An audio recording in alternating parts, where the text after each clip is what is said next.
স্তব্ধ শহর, রাস্তায় নেই মানুষ, অন্ধকার রাস্তা, ল্যাম্পপোস্টের আলোটাও আজ নেই। হুট করে একটা গাড়ি ঝড়ের গতিতে চলে যায় অন্য রাস্তা দিয়ে। পেছনে 2 থেকে 3টা গাড়ি। একটু সামনে যেতেই সামনে থাকা গাড়িটা উধাও হয়ে যায়।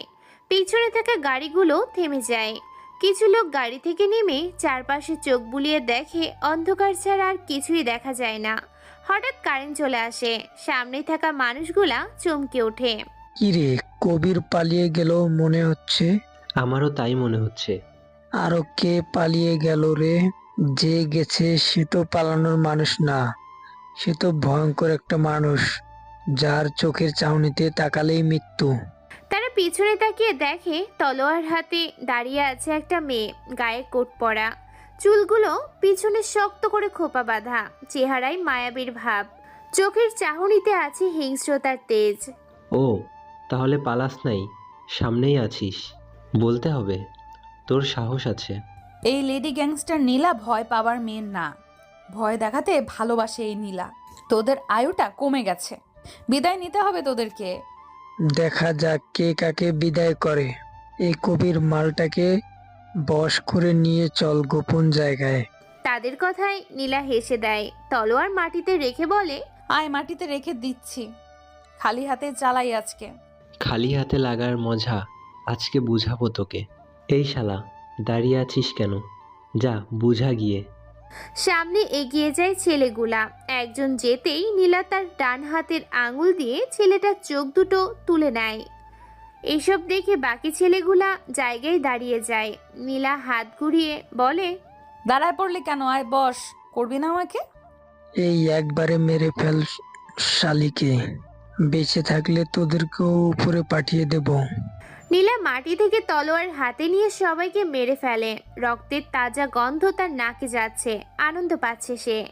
হঠাৎ মন খারাপ হয়ে যায় নীলার। সামনের গাড়িতে গিয়ে বসে। গাড়ি চলতে থাকে বাসার উদ্দেশ্যে। মন ভালো নেই। রাত 2টা বাজে 13 মিনিট। সে বাসায় আসতেই তার বাবা ফরিদ সাহেব বলে, বাসায় আসছিস কেন? রাতটা বাইরে কাটিয়ে দিতে পারতি। বাবা কোনো কথা বলবা না, মন ভালো নেই। আর মা কোথায়? আমি জানি না, তুই খুঁজে দেখ। কিরে নীলা, তুই এত লেট করলি কেন? তোকে কতবার মানা করব যে তুই মেয়ে মানুষ, কেন রাতের বেলা বাইরে থাকিস? মা, তুমিও শুরু করে দিলে। দূর, তোমাদের সাথে কথা বলাই ভুল হয়েছে, আমি গেলাম। চলে যায় নীলা উপরে। মনের ভাবটা তার ভালো নেই। হঠাৎ মন ভালো হয়ে যায় তার। দিনের বেলায় সূর্যের আলো দেখতে ভালোবাসে নীলা। অন্ধকার বিরক্ত, সবার আলো ভালো লাগে, আর নীলার অন্ধকার আজব একটা ব্যাপার। নীলা ফ্রেশ হয়ে খাটে বসতেই তার ফোনে কল আসে। সে ফোন হাতে নিয়ে নাম্বার দেখেই বিরক্ত বোধ করে। রাগী ভাব নিয়ে কল রিসিভ করতেই ওপাশ থেকে বলে, ভালো লাগছে সবটাই, এর শেষটা কি হতে পারে ভেবে দেখেছিস? এর শেষ আবার কি হবে? এর শেষ একটাই, সেটা হলো তোদেরকে উপরে পাঠিয়ে দেওয়া। দেখা যাক। কল কেটে দেয় ওপাশ থেকে। নীলা রেগে যায়, টেবিলে থাকা গ্লাসটা ভেঙে ফেলে। শব্দ শুনেই তার বাবা মা দৌড়ে আসে। কি হয়েছে? আর প্রতি রাতে এসব করিস কেন তুই? আমাদেরকে একটু শান্তি দে। আর কত জ্বালাবি আমাদেরকে? মা, আমি তোমাদেরকে জ্বালাই। ওকে, চলে যাব, চিন্তা করো না। আর কোনো দিকে যাব না, যাব উপরওয়ালার কাছে। দেখো তোমার মেয়ে কি বলে। মা বাবা কতটা বিরক্তির পরে এসব বলে, সে কি বুঝে না? জানি না আমি কিছু। আর তোমাকে বলে দেই, আমার মেয়েকে আর কখনো এইসব বলবে না, বলে দিলাম। হ্যাঁ, এখন আমার তো দোষ হয়ে গেছে। চুপ, চলো। আর নীল, খেয়ে ঘুমাবি, টেবিলে খাবার রাখা আছে। বের হয়ে যায় নীলার মা বাবা। খাটে লুটিয়ে পড়ে নীলা। সিলিং ফ্যান ঘুরছে উপরে। বিছানায় থাকা এসির রিমোট হাতে নিয়ে বাড়িয়ে দেয়। 10 মিনিট চলতে থাকে বাড়তি এসি। রিমোটের লাল বাটনে চাপ দিয়ে বন্ধ করে দেয় এসি। ঘুমিয়ে পড়ে নীলা। খাবারের জায়গায় খাবার পড়ে আছে। সকালবেলা নীলা ঘুম থেকে উঠে চলে যায় ওয়াশরুমে। নীলার রুমে চা নিয়ে আসে বাসার কাজের লোক। দাঁড়িয়ে আছে চা হাতে। টেবিলে রেখে যা। নীলার চায়ের কাপ হাতে নিয়ে জানালার পাশে যায়। ডান হাতে তোয়াল, মাথার চুলের পানি মুছে তোয়াল রেখে চা খেয়ে রেডি হয়ে চলে যায় নিচে। টেবিলে বসে আছে তার মা আর বাবা। নীলার দিকে তাকিয়ে তার বাবা বলে, কিরে, আজকে সকালে উঠলি মনে হচ্ছে? মনে হচ্ছে না বাবা, এটাই হবে এখন থেকে। তোমাদেরকে আর জ্বালাবো না। আর আমি কলেজে গেলাম। আরে খেয়ে যা। না মা, কলেজে গিয়ে খেয়ে নেব। নীলা চলে যায় কলেজে। তার মা বলে, দেখো তোমার মেয়ে না খেয়ে চলে গেল। মা বাবা ছেলে মেয়েকে যতই বকাঝকা করুক, তারা তো ভালোর জন্যই বলে। সেটা তোমার মেয়ে বুঝবে না। কলেজের মাঠ ভর্তি মানুষ। নীলা কলেজের মাঠে আসতেই চোখ যায় ভিড় করা মানুষদের দিকে। নীলা বুঝে যায় হয়তো কেউ রাগের শিকার হচ্ছে। নীলা হাঁটতে থাকে সেদিকে। কাছে যেতেই শুনতে পায়, শালা, নতুন কলেজে এসেই লুচ্চামি করছিস? আজকে তোর খবর আছে। কিরে নীরব, কি হয়েছে? আর ছেলেটাকে এভাবে মারতেছিস কেন? আরে আজকে কলেজে এসেই লুচ্চামি করছে। হ্যাঁ আপু, আমার ওড়না ধরে টান দিয়েছে। তোদের স্বভাব আমি জানি, যা এখান থেকে। আর এই ছেলে, তোমার নাম কি? আর কলেজে কি নতুন আসছো? আমার নাম নীল, আর আজকেই নতুন আসছি আমি এই কলেজে। আসতেই তারা আমাকে এখানে র্যাগিং করছে। হয়েছে, আর কিছু বলবে না। থাকো কোথায়? এই সামনেই। যাও, কেউ কিছু বললে আমাকে বলবে। জি আপু। নীল মাথা নিচু করে চলে যায়। গাছতলায় গিয়ে বসে। ব্যাগ থেকে বই বের করে বইয়ে মনোযোগ দেয়। নীলা সেখান থেকে চলে যায় ক্লাসরুমে। মাথায় চিন্তার ছাপ মনে হচ্ছে নীলার। অতীতে চেনা কেউ তার শহরে পা রেখেছে। নীল বই পড়তে থাকে। হুট করে নীলা এসে বলে, এখানে আসার মানে কি? কেন এসেছো এখানে? বলার প্রয়োজন মনে করি না। আমার প্রয়োজন আছে। কেন এখানে এসেছো? ফিরোজ শুধু আমার শিকার। আমি বাদে অন্য কেউ তাকে টার্গেট করলে তার জীবন অযথাই মরে যাবে, হোক সেটা তুমি বা অন্য কেউ। নীলের কথাই নীল মুচকে হাসে। বই ব্যাগে রেখে জায়গা থেকে উঠে চলে যায়। নীলা অবাক। নীল কেন এমন করবে? তার অতীতে তো তেমন কিছুই নেই। তাহলে সে কেন শিকারি করতে এখানে চলে আসছে? নীলা ভাবতে থাকে এর পেছনে কি আছে। নীল কেন এসবে আসবে? সে তো সাধারণ মানুষ। তাহলে তার চোখে হিংস্রতার তেজ মানে অন্য কিছু হতে চলেছে। রাত 10:57। নীরব রাস্তা, চারদিকে আলোর ছড়াছড়ি। পাশ থেকে কুকুরের ডাক শোনা যাচ্ছে। খাবার পেয়েছে কুকুরের দলেরা। নীলের কাঁধে ব্যাগ ঝুলানো। কোথায় যাবে সে নিজেও জানে না। নীল ভাবে, নতুন শহর কোথায় পাবো তাকে? হঠাৎ নীলের ফোন বেজে ওঠে। রিসিভ করতেই ওপাশ থেকে বলে, এত চিন্তার কোনো কারণ নেই। মাথা ঠান্ডা রেখে কাজ চালিয়ে যাও, দেখবে কাজে সফল হবে। জি স্যার। কল কেটে যায়। নীল সামনে এগোতেই কিছু লোক এসে ঘিরে ধরে তাকে। নীল জায়গায় দাঁড়িয়ে যায়। এত রাতে মানুষের দেখা রাস্তায়? তারা বলে, চলো আমাদের সাথে। কোথায় যাব? আর কে তোরা? সেটা জায়গায় গেলেই বুঝবি, চল। নীল মুচকি হেসে বলে, চল যাওয়া যাক। হাঁটতে থাকে তারা। পকেট থেকে ফোন বের করে নীল না জানাভাবে ছোট এসএমএস করে অন্য কাউকে। এসএমএস পেয়ে অন্য কেউ হিংস্রতার রূপ নেয়।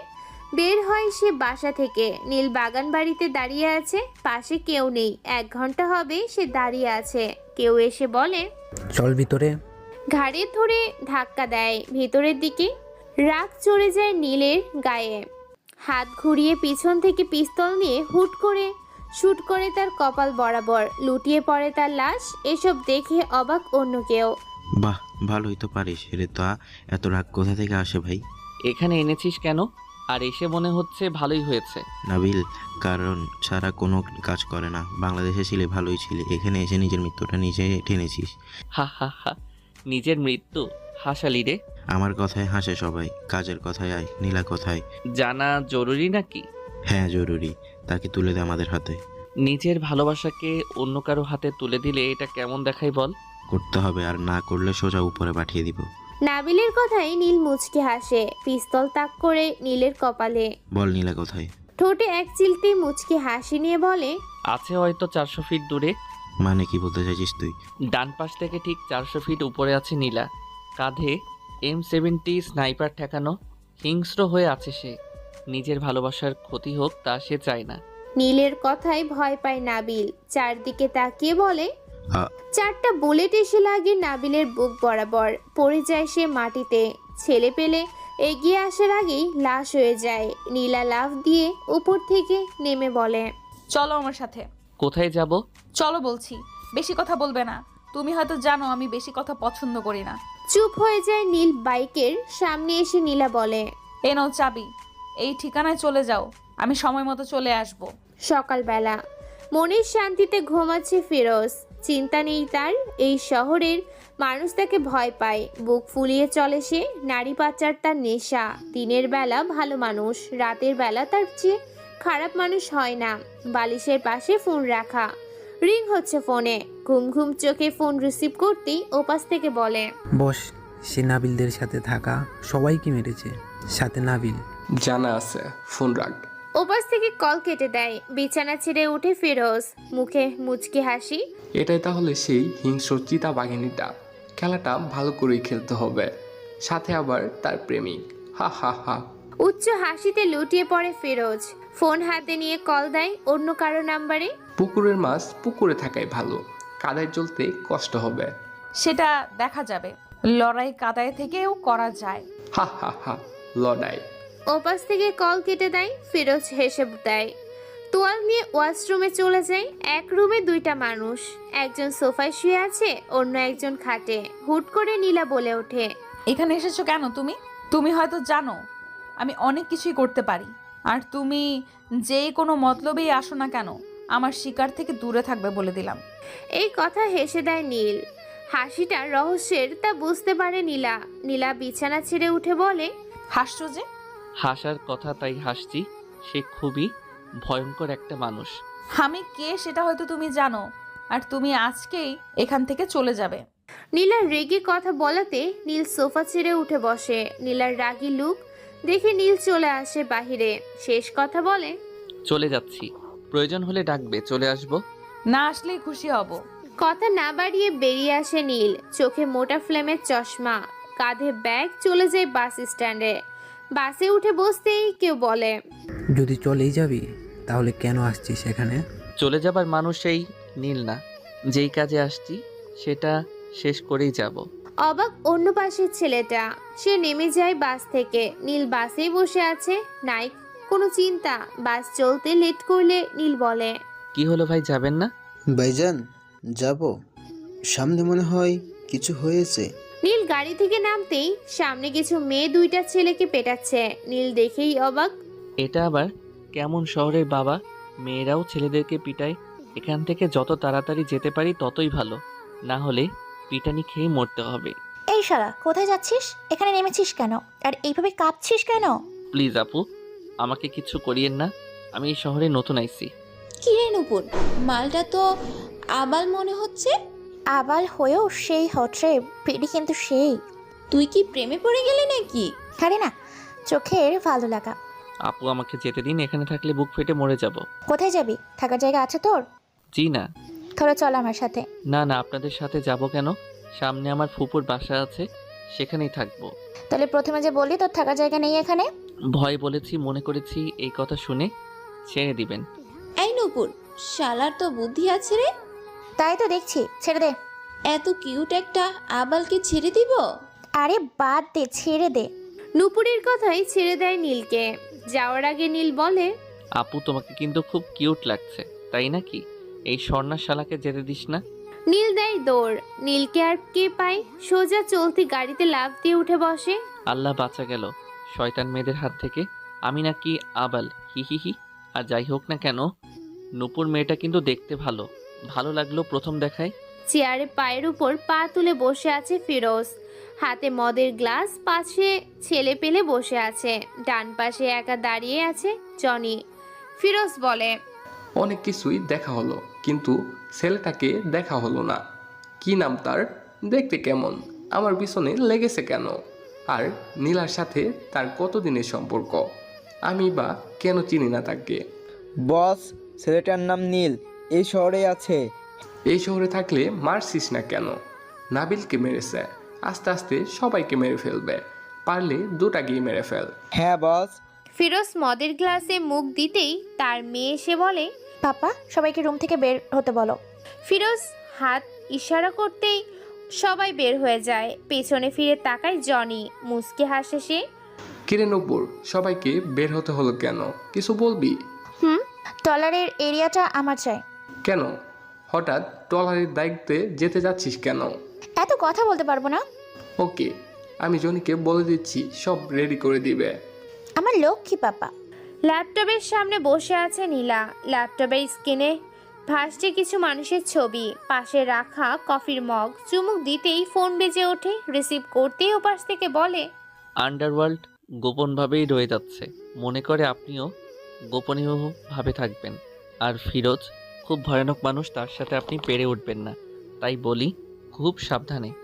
নীলার সম্পর্কে হয়তো আপনিও জানেন, আর ফিরোজকে মারা কঠিন কিছু না। তার সাথে খেলতে হলে মাইন্ড দিয়ে খেলতে হবে, নিখুঁতভাবে খেলতে হবে। বেঈমান মানুষের বিশ্বাস থাকে না, আমরা তার কিছু করতে পারবো না, আমাদের হাত বাঁধা। বুঝেছি, আমি আন্ডারওয়ার্ল্ডে আসবো আজ রাতে, সেখানেই কথা হবে। ওকে। ফোন কেটে দেয় ওপাশ থেকে। নীলা পড়ে যায় ভাবনায়। ফিরোজের পাওয়ার আন্ডারওয়ার্ল্ডেও আছে, এটা কিভাবে হতে পারে?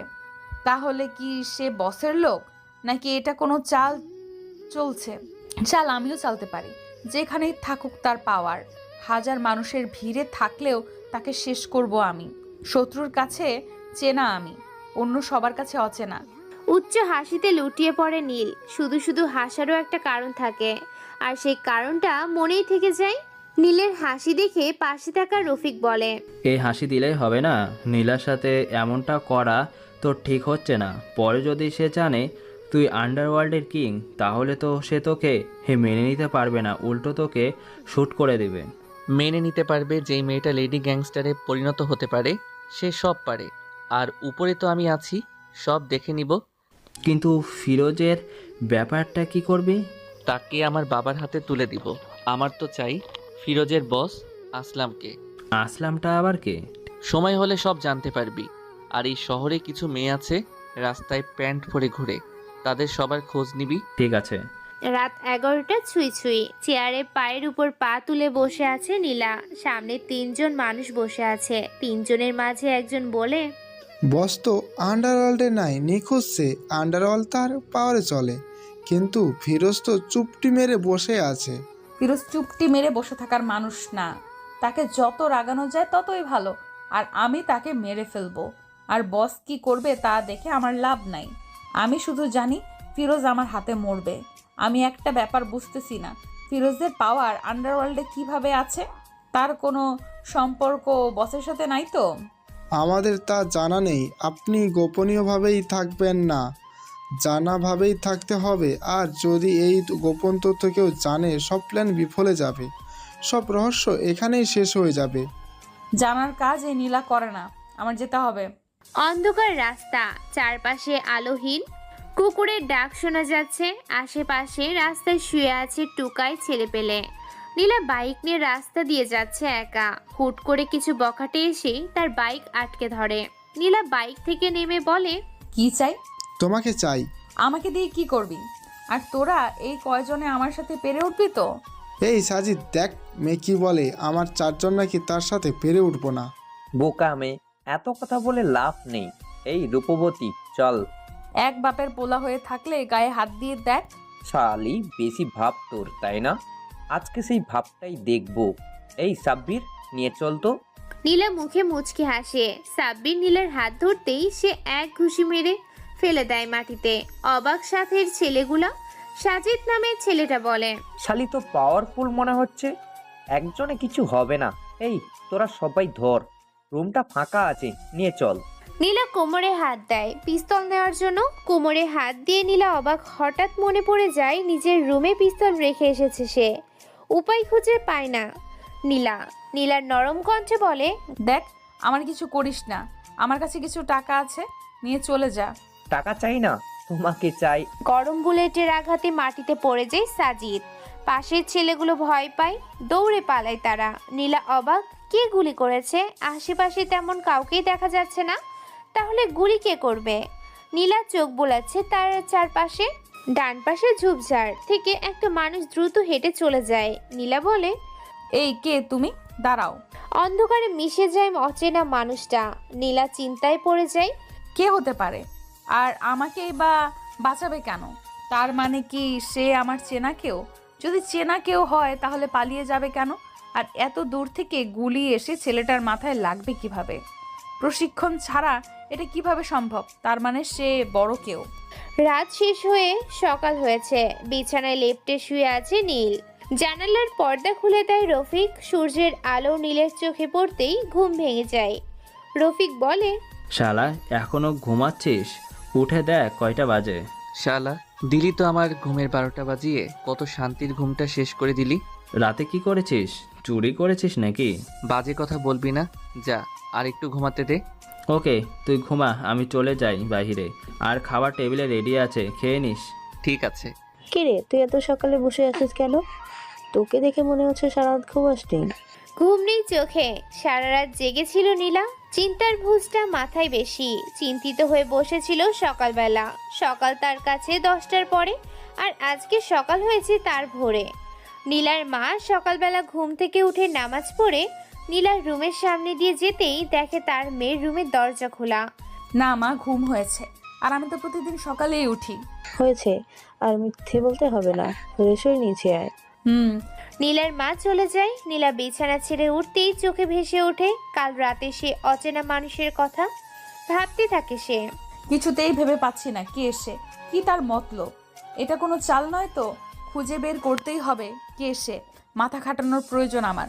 হয়তো সে আমার আশেপাশেই আছে। যেই হোক না কেন খুঁজে বের করবই তাকে। মুখে হাসি, মদের গ্লাস খালি পড়ে আছে। ড্রাগ হয়ে পড়ে আছে ফিরোজ। পাশে ছেলে পেলে দাঁড়িয়ে আছে, হাতে কাগজের টুকরো। এগিয়ে আসে জনি। আশেপাশে চোখ বুলায় জনি। সে বলে, ভাই, নূপুর ম্যাডাম যেই এরিয়াটা চেয়েছে তার পুরোটা তার নামে দেওয়া হয়েছে। কলেজের এরিয়াটা নিতে পারিনি। মুখ দিয়ে কথা বের হচ্ছে না ফিরোজের। ড্রাংসে জনি ফিরোজের শরীরে হাত দিয়ে বুঝে তার শরীর ঠিক নেই। জনি বলে, এই ভাইকে বসা নিতে হবে, গাড়ি রেডি কর। জি ভাই। চিন্তিত মাথায় কলেজের গেট দিয়ে ভেতরে প্রবেশ করে নীলা। নীরব দূর থেকে নীলাকে দেখে দৌড়ে এসে বলে, কিরে নীলা, 2 দিন কোথায় ছিলি? তোর ফোন বন্ধ কেন? মন ভালো নেই, এখন যা। আর প্রীতিকে আমার সাথে দেখা করতে বলিস। এটা তোর মতো গাধা বুঝবি না। কি হয়েছে তোর? এমন করে কথা বলছিস কেন? কথায় উত্তর না দিয়ে সোজা হাঁটতে থাকে সে। কারোর মুখে মুচকে হাসি। নীলা ক্লাসরুমে আসতেই তার ফোনে ছোট্ট SMS আসে। লেখা ছিল, চিন্তিত ভালো লাগে না, হাসি খুশিতেই ভালো লাগে তোমাকে। অবাক নীলা, আশেপাশে চোখ বুলায়। দৌড়ে বের হয় ক্লাসরুম থেকে। কলেজ ভর্তি মানুষ। নীলা ফোন হাতে নিয়ে কল দেয় অন্য কাউকে। ওপাশ থেকে রিসিভ করতেই আগে নীলা বলে, শাওন, একটা ফোন নাম্বার পাঠিয়েছি, দেখ লোকেশনটা কোথায় দেখায়, একটু তাড়াতাড়ি কর। জি ম্যাডাম, আমি দেখছি। নীলা পিছনে যেতেই ধাক্কা লাগে প্রীতির সাথে।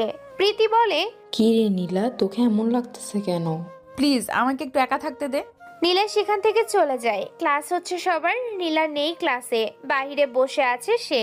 কল আসে নীলার ফোনে। রিসিভ করতে ওপাশ থেকে বলে, ম্যাডাম, যেই নাম্বারটা পেয়েছি এটায় কোনো ক্লু পাচ্ছি না। মনে হচ্ছে নেট কালেকশন থেকে ফোন দেওয়া হয়েছে, আর নাম্বারটাও 6 ডিজিটের। তাহলে কি লোকেশনে দেখা যাবে না কোথায় আছে? জি না ম্যাডাম। ট্রাই করতে থাক, ক্লু পেলেই আমাকে জানাবি। নীল বসে আছে বাইকে, সাথে রফিক। মোটা ফ্রেমের চশমা পরে আছে নীল। রফিক বলে, আমি বুঝি না, তুই মোটা ফ্রেমের চশমা পরে থাকিস কেন? এটা তোর মতো গাধা বুঝবি না। চোখে প্রবলেম নাই, শুধু শুধু সাদা চশমা পরে আছিস। চুপ। বাবা ফোন দিয়েছে? হ্যাঁ বাবা, বলো। কেমন আছিস বাবা? অনেক ভালো আছি, তুমি কেমন আছো? তোকে ছাড়া ভালো থাকি কি করে বল, কতদিন হয়ে গেল দেখি না তোকে। কাজ শেষ হলেই চলে আসবো। নীলা কেমন আছো? সেও ভালো আছে। বাবা রাতে কল দিব তোমাকে। শোন। কল কেটে দেয় নীল। তার বাবা আফজাল খান, যার কথায় পুরো ঢাকা শহর চলে, যার টাকার কোনো শেষ নেই। আর নীল তার একমাত্র ছেলে। মা হারা ছেলে সে। ছোট থেকে মা ছাড়া। নীলকে জন্ম দিতে গিয়ে তার মা মারা যায়। বাবার আদরে বড় হয় নীল। মুখ ভর্তি হালকা পাকা দাড়ি। চকচকে চেয়ারে বসে আছে মধ্যবয়স্ক একটা লোক। হাতে ছোট প্লাস্টিকের ফ্রেমে বাঁধা 1 মেয়ের ছবি। চোখের নেশা সেই ছবিতে রেখে বলে, কালু, মেয়েটাকে তো চেনা চেনা লাগছে রে, কোথায় পেলি এই ছবি? ভাই, এটাই নীলা। নেশায় থাকা চোখ দুটো রক্তে ছেয়ে যায়। গায়ের লোমগুলো দাঁড়িয়ে যায়। চেয়ার ছেড়ে উঠে সে দেয়ালের সাথে মাথা ঠেকিয়ে ভাবে, নীল এখনো বেঁচে আছে? এটা কিভাবে সম্ভব? তাহলে কি সেদিন সবটাই মিথ্যা ছিল? মিথ্যা ছিল সব প্ল্যান? সে বেঁচে আছে কি করে? তাহলে কি সেদিন তাকে কেউ বাঁচিয়েছে? সে তো বেঁচে থাকার কথা না। ভাই কি হয়েছে? কখন থেকে দেখছি দেওয়ালে মাথা টেকিয়ে কি ভাবছেন? আর সবচেয়ে বড় কথা, এই ছবি দেখে আপনি এত ঘাবড়ে যাচ্ছেন কেন? একা থাকতে দে আমাকে। আর এই মেয়ের সব খবর আমার চাই। কোথায় থাকে, কি করে, সবটাই আমার চাই। জি ভাই। বের হয়ে যায় ছেলেপেলেরা। দেয়ালের সাথে পিঠ ঠেকিয়ে ডান হাত থেকে ছবিটা বাম হাতে নেয়। ডান হাতে পাঞ্জাবির পকেট থেকে ফোন বের করে কল দেয় চেনা কারো নাম্বারে। ওপাশ থেকে আনন্দিত কণ্ঠে বলে, হ্যাঁ আসলাম, বলো। মনে হচ্ছে খুব আনন্দে আছো। হ্যাঁ খুব আনন্দে আছি, তোমার খবর কি বলো? খবর নীলা বেঁচে আছে, মনের শান্তিতে দুনিয়া ঘুরে বেড়াচ্ছে তোমার বাবাকে মারার জন্য, সাথে তো আমাকেও তোমাকেও। স্তব্ধ হয়ে যায় ওপাশের মানুষটা। মুখ দিয়ে কথাই বের হচ্ছে না। আসলাম বলে, নূপুর শুনতে পাচ্ছ তুমি? নূপুর। কল কেটে যায়। চিন্তিত হয়ে পড়ে নূপুর। একটা মানুষকে এতটা আঘাত করার পর কিভাবে বাঁচতে পারে? আসলাম মিথ্যে বলছে না তো? সে তো মিথ্যে বলবে না। সত্যি কি নীলা বেঁচে আছে? রাস্তা দিয়ে হাঁটছে নীলা। মাথা নিচে দিয়ে হাঁটছে সে, মাথা ভর্তি চিন্তা। কি থেকে কি হচ্ছে, নিজের শত্রুকে খুঁজে পাচ্ছি না, প্রতিশোধ নিতে পারছি না। পেছনে লেগে আছে অচেনা কেউ। কি তার চাওয়া আমার কাছে? কেন আমার পিছু নিয়েছে সে? নীলা। নীলা মাথা উঁচু করতেই অবাক। জায়গায় দাঁড়িয়ে যায় সে। চেনা কারোর সামনে দাঁড়িয়ে আছে সে। কি বলবে খুঁজে পাচ্ছে না। যাকে দেখার জন্য সে মোটেও প্রস্তুত ছিল না, সেই মানুষটাই তার সামনে দাঁড়িয়ে আছে। সে আবারও বলে, নীলা, তোমাকে চিন্তিত মনে হচ্ছে কেন? আর রাস্তার মাঝখান দিয়ে হাঁটছো কেন? গাড়ির নিচে পড়ে যাবে তো। নীল, তুমি এখানে কেন? আমার প্রশ্নের উত্তর দিতে বলছি। তেমন কিছু না, তুমি এখানে কেন? মনে হচ্ছে প্রিয় মানুষটা বিপদে আছে, তাই চলে আসছি। সেদিন যাইনি, মনে হচ্ছিল দুদিন থাকি, তাই থেকেছি। আমার আবার কিসের বিপদ? আমি তো বিপদ গড়ে তুলি মানুষের চোখে। সেদিন যাওনি, আজ চলে যাও। আমি জানো এই নিউ ইয়র্কে তোমাকে না দেখি। চলে যাচ্ছি। বাবার সাথে একটু কথা বলেনিও, জিজ্ঞেস করেছে তোমার কথা।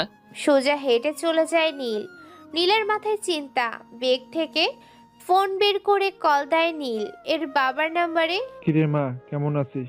জি বাবা, ভালো। আপনি কেমন আছেন? তোদেরকে ছাড়া কিভাবে ভালো থাকি?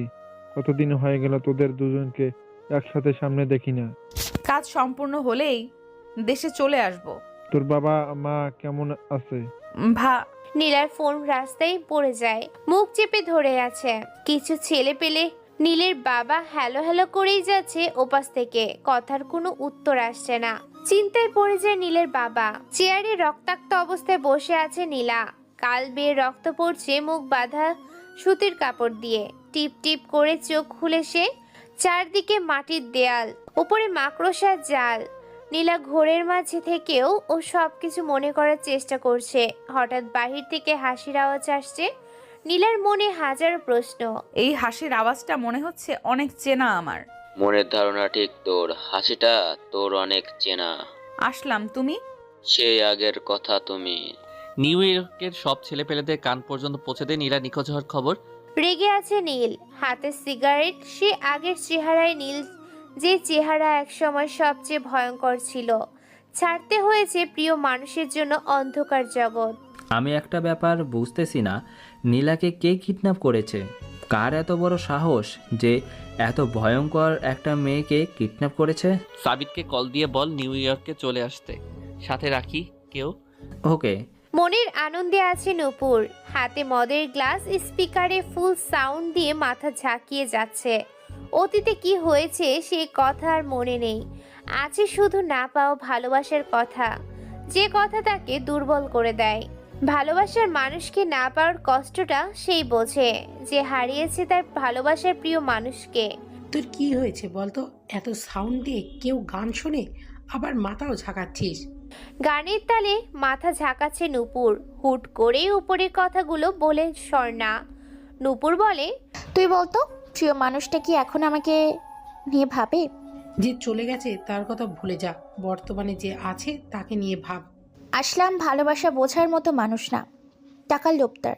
তুই বল, যে মানুষের টাকার লোভ থাকে সে ভালোবাসা বুঝবে কিভাবে? সে তো টাকাকেই ভালোবাসবে।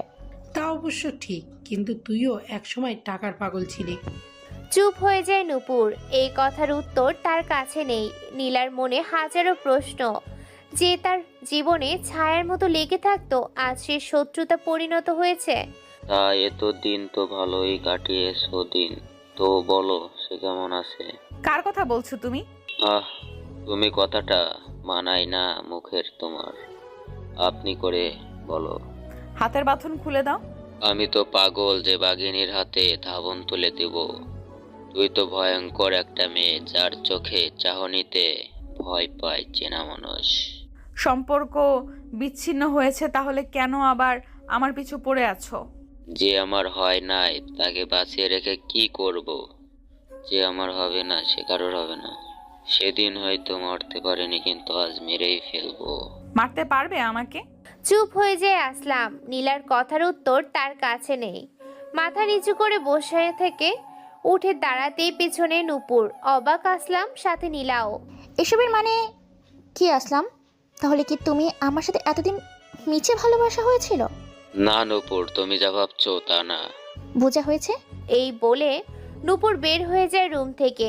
আসলাম তাকিয়ে আছে নূপুরের যাওয়ার দিকে। মনের ভাবটা ভালো দেখাচ্ছে না। নীলা বলে, সে কি নূপুর? হে, বাহ, খুব সুন্দর। তোমার থেকে অনেক আলাদা। নীলা হাতে পিস্তল নিয়ে বসে আছে হাজার ছেলের মাঝে। দুশ্চিন্তা তার ভালো লাগে না। নীলার কোনো খোঁজ পেয়েছিস? না বস। নীলার কোনো খোঁজ পেয়েছিস? আন্ডারওয়ার্ল্ডের সাকিবকে কল দিয়ে জিজ্ঞেস কর যে ফিরোজের কোনো হাত আছে কিনা এর মাঝে। যদি থাকে তার জীবনটা আজ রাতে বিদায় করে দিব সকাল হওয়ার আগে। জি বস। হ্যাঁ, সাকিব বলে। ফিরোজ বসে আছে এমপির সায়েদের পাশে, কাগজে নিজের চোখ বোলাচ্ছে। হঠাৎ কল আসে। ভাই, নীলা নিখোঁজ। হি হি হি, এত বড় একটা মানুষ নিখোঁজ? মজা না, ব্যাপারটা সিরিয়াসভাবে নিন ভাই। বস বাঘ হয়ে আছে, যখন ঝাঁপিয়ে পড়ে বলা যায় না। আরে রাখ তোর বস। নীল খুব ব্রেনি মানুষ, আর ব্রেনি মানুষের সাথে খেলতে পছন্দ করি। নীল এর সাথেও খেলবো। এটা মন থেকে ঝেড়ে ফেল। নীলকে মারার কথা মুখে নিলে সেই মুখ দিয়ে আর কোনো দিন কথা বের হবে না। হয়তো তাকে দেখা হয় নাই, কিন্তু তার সাথে খেলাটা খেলবো। কল কেটে যায় ওপাশ থেকে। ফিরোজ হাসিতে লুটিয়ে পড়ে। না জানা কিছু কথা তার কানে এসে পৌঁছে গেছে। রাস্তা ক্লিয়ার তার। হঠাৎ তার ফোনে আবারও কল আসে। নূপুর ভুল বুঝেছে, খুব করে তার দিকে খেয়াল রাখবেন। হঠাৎ রেগে আছে কেন? এত কথা বলতে পারবো না। ফিরোজ ফোন কান থেকে নিচে নামাতেই নূপুর চোখের পানি মুছে রুমের ভিতরে ঢুকে। ফিরোজ বসা থেকে উঠে নূপুরের সামনে যেতেই সে বলে, প্লিজ বাবা, এখন বিরক্ত করো না। কি হয়েছে বল। আসলামের সাথে কিছু হয়েছে? দরজা বন্ধ করে দেয় নূপুর। খাটের ওপর বসে নূপুর, চোখের পানি গাল বেয়ে পড়ছে। সবাই বিশ্বাসঘাতক। এই দুনিয়ায় কাউকে বিশ্বাস করা ঠিক না, সবাই বেঈমান। প্রথম ভালোবাসার মানুষ ধোঁকা দিয়েছে, এখন আবার ধোঁকার শিকার হয়েছে। আমার সাথে কেন এমন হয়? আমি মৃত্যু চাই, এই মিথ্যে ভালোবাসার শিকার আর হতে চাই না। রাত 11:57। অন্ধকার রুমের ভেতরে আটকা পড়ে আছে নীলা। পেটের ক্ষুধায় দুর্বল হয়ে পড়েছে সে। সারা দিন মাঝরাত হয়ে গেছে, এখনো খাবারের কোনো খোঁজ নেই। জুতার খটখট আওয়াজ শুনতে পায় নীলা। চোখ বন্ধ করে ফেলে সে। দরজার তালা খুলে ভিতরে ঢুকে দুইজন মানুষ। একজনের হাতে খাবারের প্লেট, একজন আরেকজনকে বলে, আরে এ তো ঘুমিয়ে আছে, আয় তো চলে যাই। ঘুম চোখে জল যাচ্ছে, সে ঘুমিয়ে আছে। দুইজন মানুষ ঘর থেকে বের হতেই পেছন থেকে নীলা বলে, শোন। ছোট চাকুর আঘাতে লুটিয়ে পড়ে দুইটা মানুষ। নীলা তার হুট করে ঘর থেকে বের হয়ে যায়। যাওয়ার আগে মৃতদেহের কাপড়ের পকেট থেকে ফোনটা নিয়ে যায়। বাসা থেকে বের হয়েই কল দেয় আসলামকে। আমাকে আটকানো এত সহজ না। চাইলে তোমার সামনেই চলে আসতে পারতাম, আসিনি। কারণ হলো, যদি চলে আসতাম তাহলে তোমার মৃত্যু হতো। চাইনি অতীতের দাগ মুছে যাক। কল কেটে যায় উপাস থেকে। চিন্তিত হয়ে পড়ে আসলাম। আবারও হাত ছাড়া হয়ে গেল, তাহলে কি তাকে আর দেখা যাবে না? একটা কথাই বুঝি না, সেদিন কে তাকে সরিয়েছে তার মনে, তার পিছনে বড় কেউ আছে।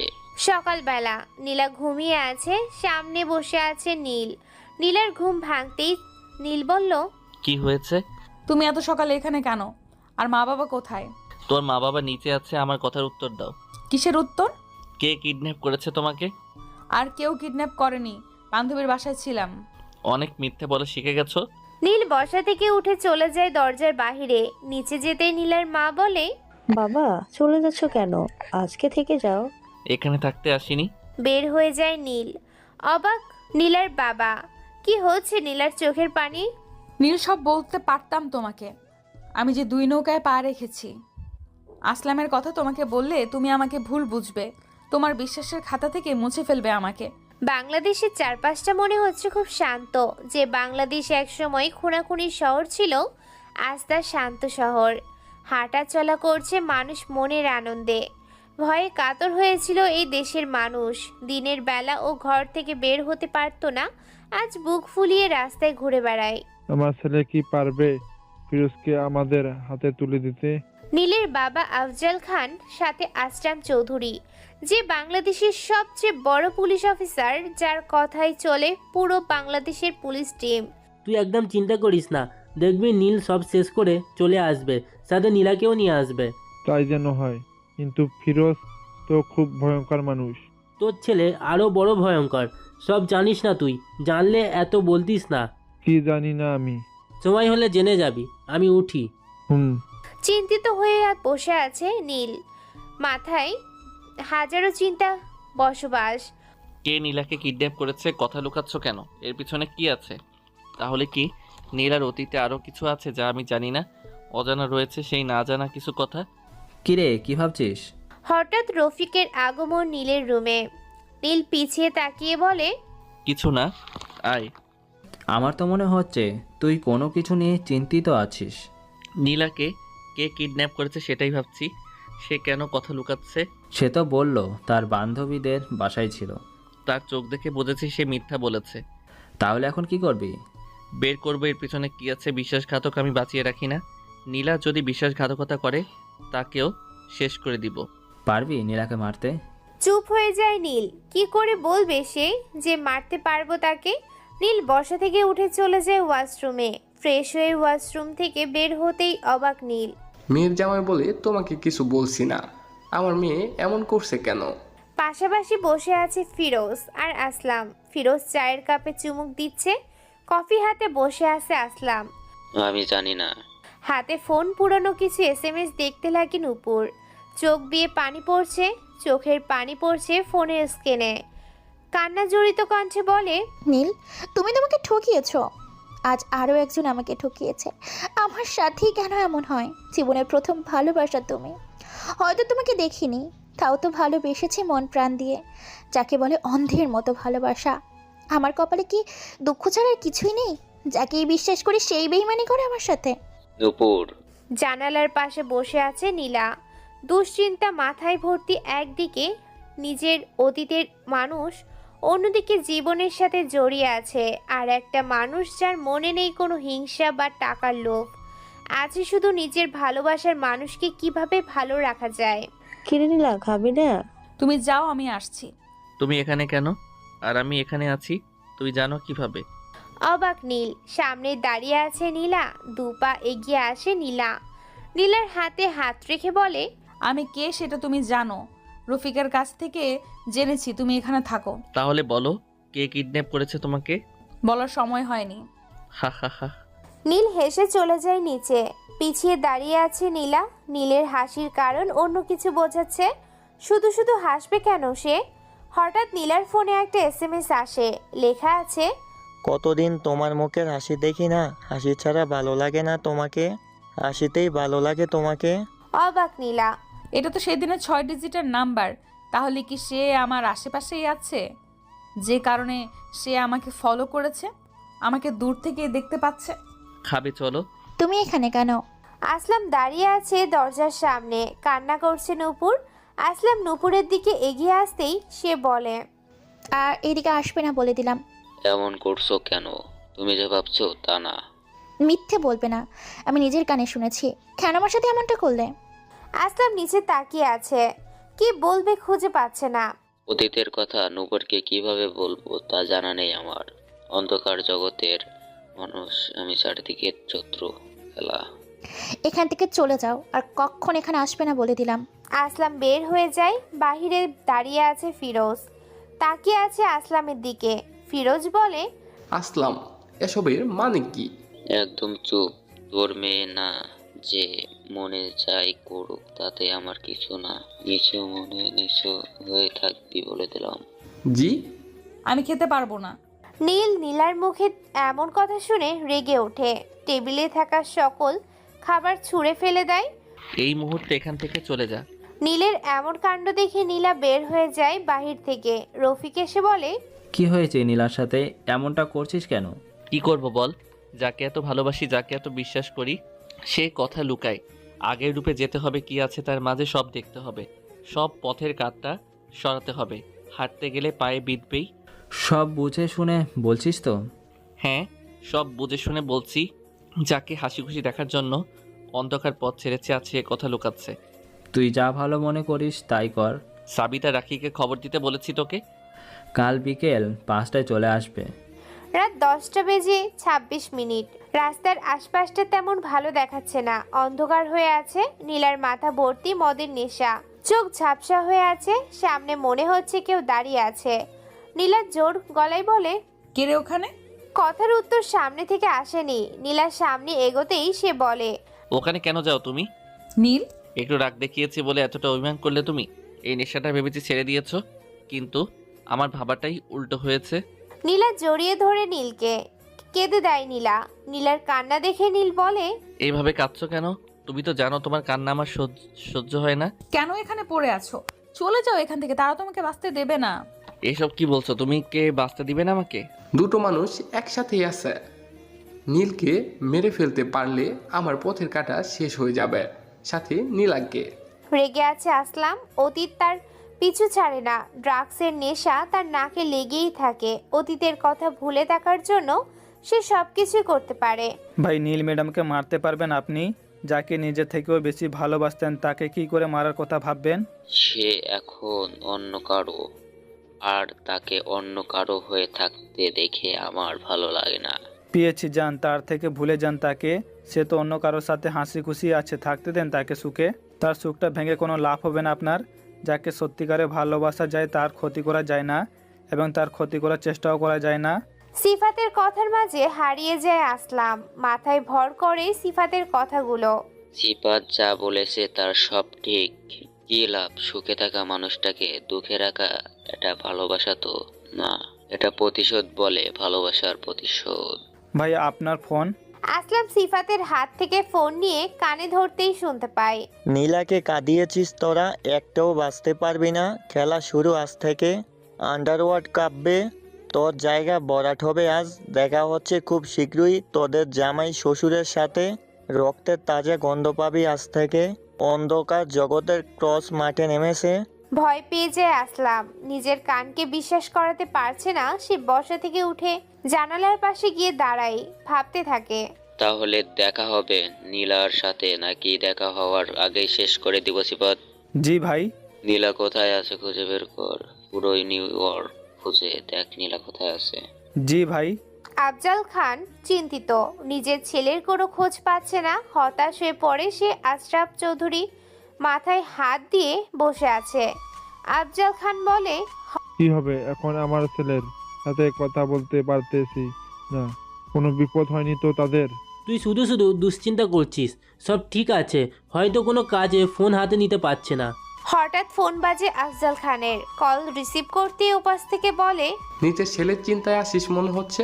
চেয়ার ছেড়ে উঠে আফজাল খান রাগী ভাব নিয়ে বলে, ফিরোজ, হা হা হা, মুখের কণ্ঠ শুনেই চিনে ফেললি।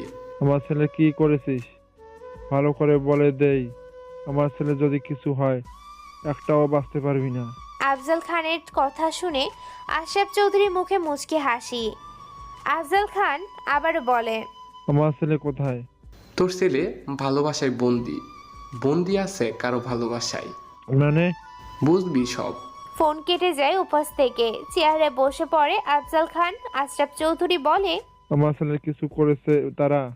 ও আচ্ছা, আমি উঠি, অনেক কাজ পড়ে আছে আমার। তোর কোনো মাথা ব্যথা নাই দেখছি। সব ঠিক থাকলে মাথা ব্যথা থাকবে কেন?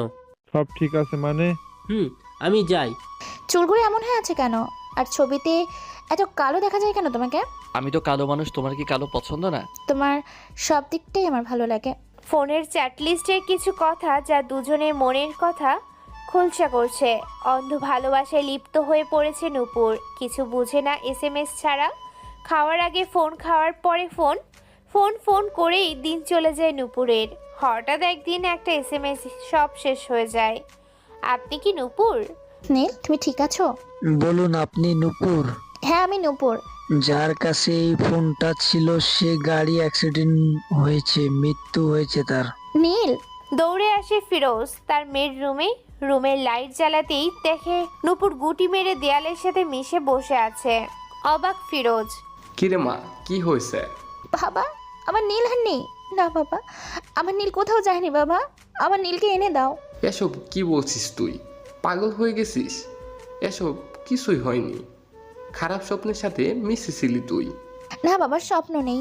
ফিরোজের চোখের পানি চুয়ে পড়ে, ভাবে সে ভালোবাসার জন্য মেয়েটা আজ পাগল প্রায়। কিছু খারাপ স্বপ্ন তাকে দুর্বল করে দেয়। মনে করছি বিয়ের পর ঠিক হয়ে যাবে, মনের ধারণা ভুল হয়েছে আমার। ভয়াবহ হয়ে আছে পুরো আন্ডারওয়ার্ল্ড, পুরো নিউ ইয়র্কের মানুষের মনে ভয়। সে ফিরে এসেছে। এভাবে ভয় পাচ্ছেন কেন? ভাই, ভয় পাওয়ারই কথা। এতদিন পর নিখোঁজ একটা মানুষকে খুঁজে পেয়েছে, জানি না তার আগের তেজটাই আছে কিনা। আরে পাগল, ভয় পাস না, সে তো খারাপ না, দেখিসনি কত মানুষের উপকার করে। কিন্তু সে এতদিন পরে কি মনে করে আগের জায়গায় আসছে? এই নিউ ইয়র্ক তো খুবটাই নীরব ছিল। রহস্য ছাড়া কিছুই হয় না, হয়তো কোনো কারণ আছে এর পিছনে। রুম ভর্তি মানুষ, কারো চোখে পানি, আবার কারো ঠোঁটে করে মুচকি হাসি। আসলামের মৃত্যুর খবর পুরো নিউ ইয়র্কে ছড়িয়ে পড়েছে। কে মেরেছে আসলামকে? বাবা, কে মেরেছে আসলামকে? তাকে মারার একজনই আছে, সে হলো নীল। লুকিয়েছিল সে, হারিয়েছিল সে। নীল? হ্যাঁ বাবা, আমার নীল নয় তো সে। এটা কিভাবে করলি তুই? আসলামকে কোথায় পেলি? এই নিউ ইয়র্ক তো তোর অচেনা। উচ্চ হাসিতে লুটিয়ে পড়ে নীল। পুরনো রূপ নিয়েছে সে। হাসি থামিয়ে বলে, হা হা হা, রফিক এটা আমার শহর। মানে? কালো কোট, কোমরের দুই পাশে মেশিন গান, মাথায় কালো টুপি, বাইকে উঠে বসে সে। চলতে থাকে মেইন হাউসের উদ্দেশ্যে। ঘন্টা 2-1 মাঝে পৌঁছে যায় জায়গা মতো। বাহির ভর্তি মানুষ, সবার হাতে বড় বড় বন্দুক। গেইটের সামনে যেতেই কেউ বলে, এই কি চাই এখানে? তোদের জানটা চাই। হা হা হা, আসলামের লোকদেরকে ট্রেড দিস তুই? তোর তো বুকের পাটা আছে রে। ভালো করে বলি, চলে যা এখান থেকে ভাই, একটা মিটিংয়ে আছে। আরে আমি তো বড় মিটিং করতে আসছি। সোজা আঙ্গুলে ঘি উঠবে না, আঙ্গুল বাঁকা করতে হবে। লুটিয়ে পড়ে সে। পিস্তলের বুলেটের শব্দ শুনে আশেপাশে থাকা ছেলে পেলে দৌড়ে আসে। মাটিতে পড়ে আছে একজন। এসব দেখে অন্য ছেলেরা বলে, এই এটা কি করলি তুই? আসলামের লোককে মারলি তুই? একটু পরে আসলাম, ও বেঁচে থাকবে না। কে তুই? এত বড় সাহস তোর? আসলাম ভাইকে মারতে আসছিস? নীল, আমি নীল আন্ডারওয়ার্ল্ডের কিং। বস আপনি? কিরে, নাম শুনে ভয় পেয়ে গেলি? হুমড়ি খেয়ে পড়ে নীলের পায়ে সব ছেলেরা। জীবনটা ভিক্ষা চাচ্ছে সবাই। বস মাফ করে দিন, আন্ডারওয়ার্ল্ড আপনি নেই, তাই আসলামের সাথে হাত মিলাতে হয়েছে। বুঝিনি আপনি বেঁচে আছেন। আসলাম কোথায়? ভিতরে আছে। বাহিরে দাঁড়িয়ে আছে সবাই। নীল ভিতরে যেতেই দেখে মেয়ের সাথে জোড়াজুড়ি করছে আসলাম। দরজার শব্দ পেয়ে তাকিয়ে দেখে নিচে তাকিয়ে আছে নীল। এই কে তুই? এখানে আসছিস কিভাবে? মৃত্যু দিতে আসছি রে। মেয়েটা দৌড়ে পালায় রুম থেকে। বিছানা থেকে উঠে দাঁড়াই আসলাম। নীল আসলামকে লাথি মেরে ফেলে দেয় বিছানায়। বসের সাথে খেলতে আসছিস? তোর উপরে মানুষটা যে বেঁচে আছে তোর মাথায় কি নেই? কে তুই? আমার সাথে লাগতে আসিস না কেন? আর বসকে? নীল। স্তব্ধ হয়ে যায় আসলাম। আতঙ্ক দাঁড়িয়ে আছে তার সামনে। মৃত্যু নিশ্চিত তার। কাপা কণ্ঠে বলে, ভাই আপনি? ভাইকে মারার কত প্ল্যান করেছিস, গেম খেলার কত আশা বাঁধিয়েছিস নিজের মনে। আমার কলিজাকে কিডন্যাপ করেছিস তুই। ভাই নীলার কোনো ক্ষতি করিনি তো আমি। বিচ্ছিন্ন হয়েছে তোদের প্রেম ভালোবাসা। আবারও তার পিছু নিয়েছিস কেন? মারতে চেয়েছিলে আমার কলিজাকে, ভুলে গেছিস? সে কার আওতায় ছিল সবটাই জানা আমার। ভুল হয়ে গেছে ভাই, মাফ করে দিন। মাপ তোকে করা যাবে না। যে ঘরে বউ রেখে অন্য মেয়েদের সাথে নষ্টামি করে তাদেরকে আমি বাঁচিয়ে রাখি না। উপরে ভালো থাকিস। ভাই প্লিজ আমাকে মারবেন না বা। পিস্তলের 4টা বুলেটে মৃত্যু হয় আসলামের। বিছানার রক্তে পরিণত হয়েছে। মুচকি হেসে বের হয়ে যায় নীল। বাইরে যেতেই সব ছেলেরা নীলের পায়ে পড়ে। ভাই আমাদেরকে মাফ করে দিন, আমরা আবার আপনার সাথে কাজ করতে চাই। প্লিজ ভাই, না করবেন না। আমাদের দুনিয়ায় কেউ নাই আপনি ছাড়া। পা ছাড়, আন্ডারওয়ার্ল্ডে চলে যা। জি ভাই। এই ছিল সেদিন রাতের কাহিনী। এত কিছু তুই করেছিস, আমাকে কিছু জানানোর প্রয়োজন মনে করলি না? আরে রফু, এটা আমার একার কাজ, তোকে নেওয়ার কি দরকার? যা শালা। স্যার, আসলামকে মেরে ফেলা হয়েছে। হাতে থাকা বেডটা পড়ে যায় ফ্লোরে। টেবিলে থাকা পানির গ্লাস নিয়ে ঢুকঢুকিয়ে সব পানি খেয়ে বসে বিছানায়। কি করবে বুঝতে পারি না। রুমের কোণে আগুনের কোমা জ্বলছে, তার পাশে গিয়ে দাঁড়ায় সে। অন্যদিকে ম্যাডাম, আসলাম ভাই আর নেই। চোখের পানি টপটপিয়ে পড়ে নিচে। ফোন রেখে চোখ থেকে চশমা টেবিলে রাখতেই আবারও ফোন বাজে। রিসিভ করতেই ওপাশ থেকে বলে, ম্যাডাম স্যার অসুস্থ হয়ে পড়ছে, আপনি এখনই চলে আসুন। ডক্টরকে ফোন করো, আমি এখনই আসছি। জি ম্যাডাম। কিরে নীলা, খাবি না তুই? সে সকাল থেকে দেখছি মন মরা হয়ে বসে আছিস। নীলের সাথে কিছু হয়েছে? জানালার পাশে বসে আছে নীলা। সময় রাত 10টা বেজে 3 মিনিট। নীলার মাথায় হাজারো চিন্তা ভর করেছে। একটাই কথা, আসলামকে কে মেরেছে? কার এত সাহস যে আসলামের মতো একটা মানুষকে মেরে ফেলে? কিছুই ভাবতে পারছি না। এত কিছু কিভাবে হয়ে গেল? কে এসে? কিরে, আমি কি বলছি শুনছিস? না, কিছু হয়নি, তুমি যাও, আমি আসছি। আমার সাথে আসতে হবে। ওকে আমার বেস্টুনি মা, চলো। দাফন করা হয়েছে আসলামের লাশ। কবরের পাশে দাঁড়িয়ে আছে 2 বুড়া বুড়ি। পাশে দাঁড়িয়ে আছে ফিরোজ, সাথে নূপুর। হাতে বেত নিয়ে অসুস্থ শরীর নিয়ে বুড়াটা বলে, ছেলেটাকে এভাবে হারাতে হবে জানা ছিল না। এটা কে করেছে? কার এত বড় সাহস? নীল, এই নিউ ইয়র্কের আন্ডারওয়ার্ল্ডের কিং নীল মেরেছে আসলাম ভাইকে। পিছন থেকে কথাটা বলেই সামনে এসে দাঁড়ায় সে। বুড়ি বলে, সিফাত, তুই কিভাবে জানিস এই কাজ নীলের? আর নীল কোথা থেকে আসবে? সে তো নিখোঁজ। না, সে আবার ফিরেছে, সাথে নীলও আছে। আন্ডারওয়ার্ল্ডে জানিয়ে দে, নীলের সাথে কাল রাতে সেই জায়গায় দেখা করব। জি ম্যাডাম। চলে যায় বুড়া বুড়ি। দাঁড়িয়ে আছে ফিরোজ। নূপুর বলে, নীল এসব কি? আর এসেছে মানে? জানি না কিছু। বাবা, নীল নামে তাকে দেখতে চাই। সকালবেলা নীল ঘুমিয়ে আছে শান্তি মনে। হঠাৎ ফোনের শব্দে ঘুম ভেঙে যায় তার। ঘুম ঘুম চোখে ফোন রিসিভ করতেই ওপাশ থেকে বলে, ভাই উপর থেকে দেখা করতে চায় আজ রাতে। বলে দে, দেখা করার সময় নেই। ভাই, বুড়ো বুড়ির কথা বলছি আমি। ছেলের মৃত্যুর খবর পেয়েছে, দেখা করব বলে দে। জি ভাই। পুরনো ফোন হাতে নেয় নীল। অনলাইনে যাওয়া হয় না বহুদিন ধরে। লগ ইন করতে মেসেজ আসে ফোনে। 1000টা SMS ফোনে সে জমা হয় তার। প্রথম SMS এর উত্তর না দিয়ে নিজে SMS দেয়। নূপুর কেমন আছো? তার মৃত্যু দিব আমি। আমার ছেলেকে মেরেছে, তার প্রতিশোধ আমি নেবই। চোখে পানি নিয়ে বসে আছে বুড়িটা। শরীরে রাগ জমে আছে। বিছানায় শুয়ে আছে বুড়াটা। নিজের ছেলের মৃত্যুর খবর শুনে অসুস্থ হয়ে পড়ে। অসুস্থ শরীর নিয়ে বিছানায় উঠে বসে। দেখো, নীলকে মারা এতটা সহজ ব্যাপার না। দেখা করার কথা বলছো, আগে আসতে তো দাও, তারপর একেবারে শেষ করে দিব। মৃত্যুর যন্ত্রণা কতটা কঠিন তা বুঝিয়ে দিব তাকে। সিফাত। জি ম্যাডাম। সব ছেলেপেলেকে রেডি থাকতে বল, আজ রাতেই নীলকে শেষ করে দিব। Okay madam. সে কখন থেকে দরজায় বেল বাজিয়েই যাচ্ছে। ভেতর থেকে দরজা খুলছেই না কেউ। একটু পরে দরজা খুলতেই অবাক নীল। সাবিত, রাখি তোরা? হ্যাঁ, আমরা এতক্ষণ কোথায় ছিলি? বিয়েটা করিস নাই তো আবার? আরে না, নীলা তো আছে। তাহলে দেরি করলি কেন দরজা খুলতে? তোর বেশি কথার বলার অভ্যাসটা এখনো রয়েই গেল। শালা, এত কথা না বলে ভেতরে যেতে দে। ফোন হাতে নিতেই অবাক নূপুর। বিছানায় বসে পড়ে সে। ফোনের মেসেজ লিস্টে তাকিয়ে আছে। এতদিন পর প্রিয় মানুষের SMS দেখে অনেকটাই অবাক নূপুর। চোখের কোণে ফোঁটা পানি জমে আছে। SMS এর উত্তর দেয় নূপুর। নীল, তুমি বেঁচে আছো? কোনো যোগাযোগ করোনি আমার সাথে? আমার জীবনটা তো শেষ হয়ে গিয়েছে। নিজের অস্তিত্ব শেষ হয়ে যাচ্ছে। পাওয়া হয়নি তোমাকে, প্লিজ ফিরে এসো। কান্নায় ভেঙে পড়ে নূপুর। ভালোবাসার মানুষের সাথে থাকা হয়নি, পাওয়া হয়নি ভালোবাসার মানুষকে। নূপুর ডান হাতের পিঠ দিয়ে চোখের পানি মুছে পিছনে তাকিয়ে দেখে তার বাবা দাঁড়িয়ে আছে। কষ্টে থেকেও ও নিজের বাবাকে বুঝতে দিচ্ছে না তার কেমন মেয়ে বল। বাবা মা কষ্টে থাকলে সন্তানদেরকে জানায় না, আর তোরা সন্তান হয়ে বাবা মাকে নিজের কষ্টের কথা বলিস না। দেখ, এই নিয়ে আর পড়ে থাকিস না। এদিকে আসলাম নেই, আবার তুই যদি অন্য কিছু নিয়ে পড়ে থাকিস কিভাবে হবে বল? সে তো নেই। না বাবা, নীল বেঁচে আছে, এই দেখো। হাতের ফোন এগিয়ে দেয় নিজের বাবার কাছে। ফোন হাতে নিয়েই অবাক ফিরোজ। এটা কিভাবে সম্ভব? অবাক হবার কিচ্ছু নেই, আমি আগেই বলেছি নীল বেঁচে আছে। রাত 11টা বেজে 53 মিনিট। সামনাসামনি বসে আছে তিনজন মানুষ। কারো চোখের প্রতিশোধ নেওয়ার ছাপ দেখা যাচ্ছে, কারোর ঠোঁটে এক চিলতে মুচকে হাসি। ছেলেকে এত ভালোবাসেন?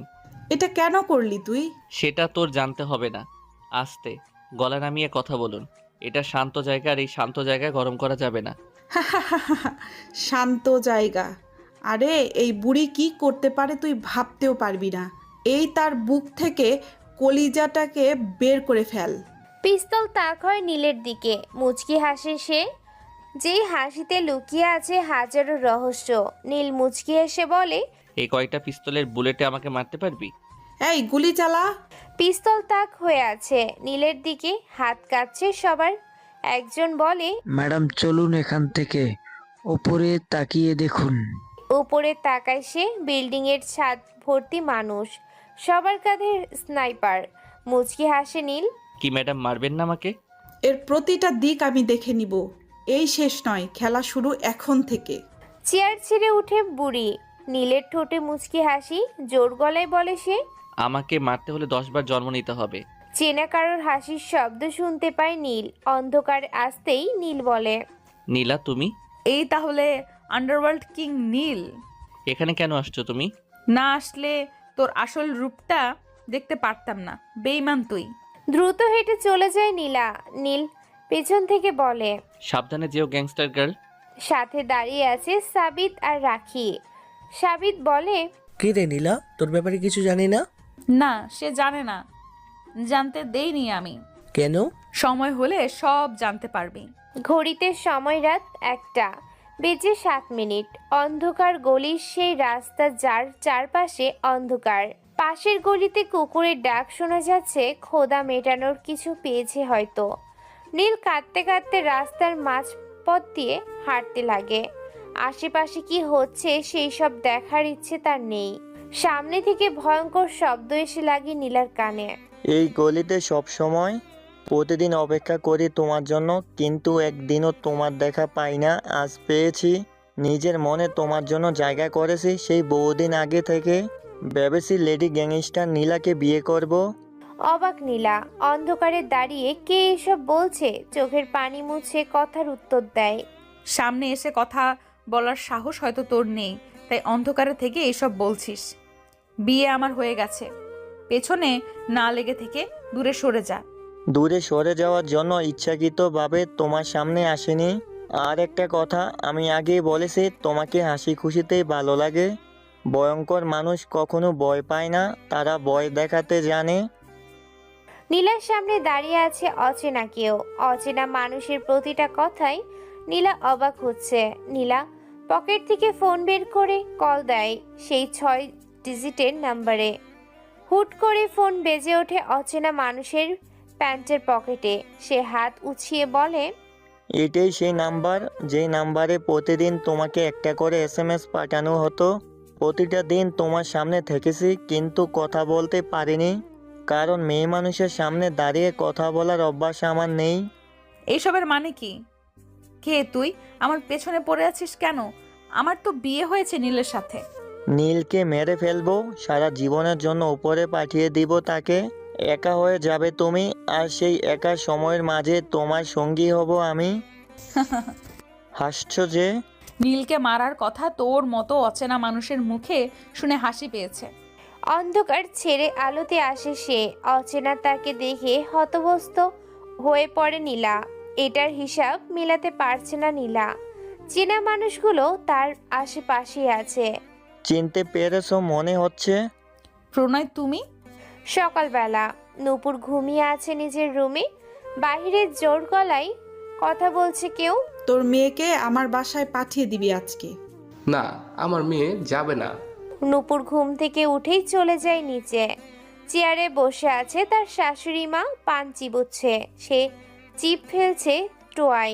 ফিরোজ তাকাই সামনে তাকিয়ে আছে তার মেয়ে। নূপুর বলে, এখানে কি হচ্ছে? আয় মা, দেখ তোর বাবা তোকে আমাদের সাথে যেতে দিচ্ছে না। আমাদের ছেলে নেই, মেরে ফেলা হয়েছে তাকে। তোকে নিজের সন্তানের মতো দেখতে চাই, নিজের বাড়িতে নিয়ে যেতে চাই। নূপুর ভাবতে থাকে, এই সুযোগ হাতছাড়া করা যাবে না। নীলের ব্যাপারে এটা জানতেই হবে। নীলের ব্যাপারে হয়তো তারা জানে। বাবা, আমি যেতে চাই তাদের সাথে। কিন্তু কোনো কিন্তু না বাবা, তাদের আদেশ আমার মানতেই হবে, কারণ তাদের ছেলের বউ আমি। তুই যা ভালো মনে করিস তাই কর। নূপুর বেরিয়ে পড়ে তার শাশুড়ি মায়ের সাথে। পিছনে 8 থেকে 9টা গাড়ি। মাঝ গাড়িতে নূপুর। বাহিরে মুখ দিতেই চোখ পড়ে নিম গাছের নিচটায়, যে জায়গায় প্রতি 1 সেকেন্ড পরে পরে প্রিয় মানুষের জন্য অপেক্ষা করতে হতো। কিন্তু প্রিয় মানুষের দেখা আজ অবধি পায়নি নূপুর।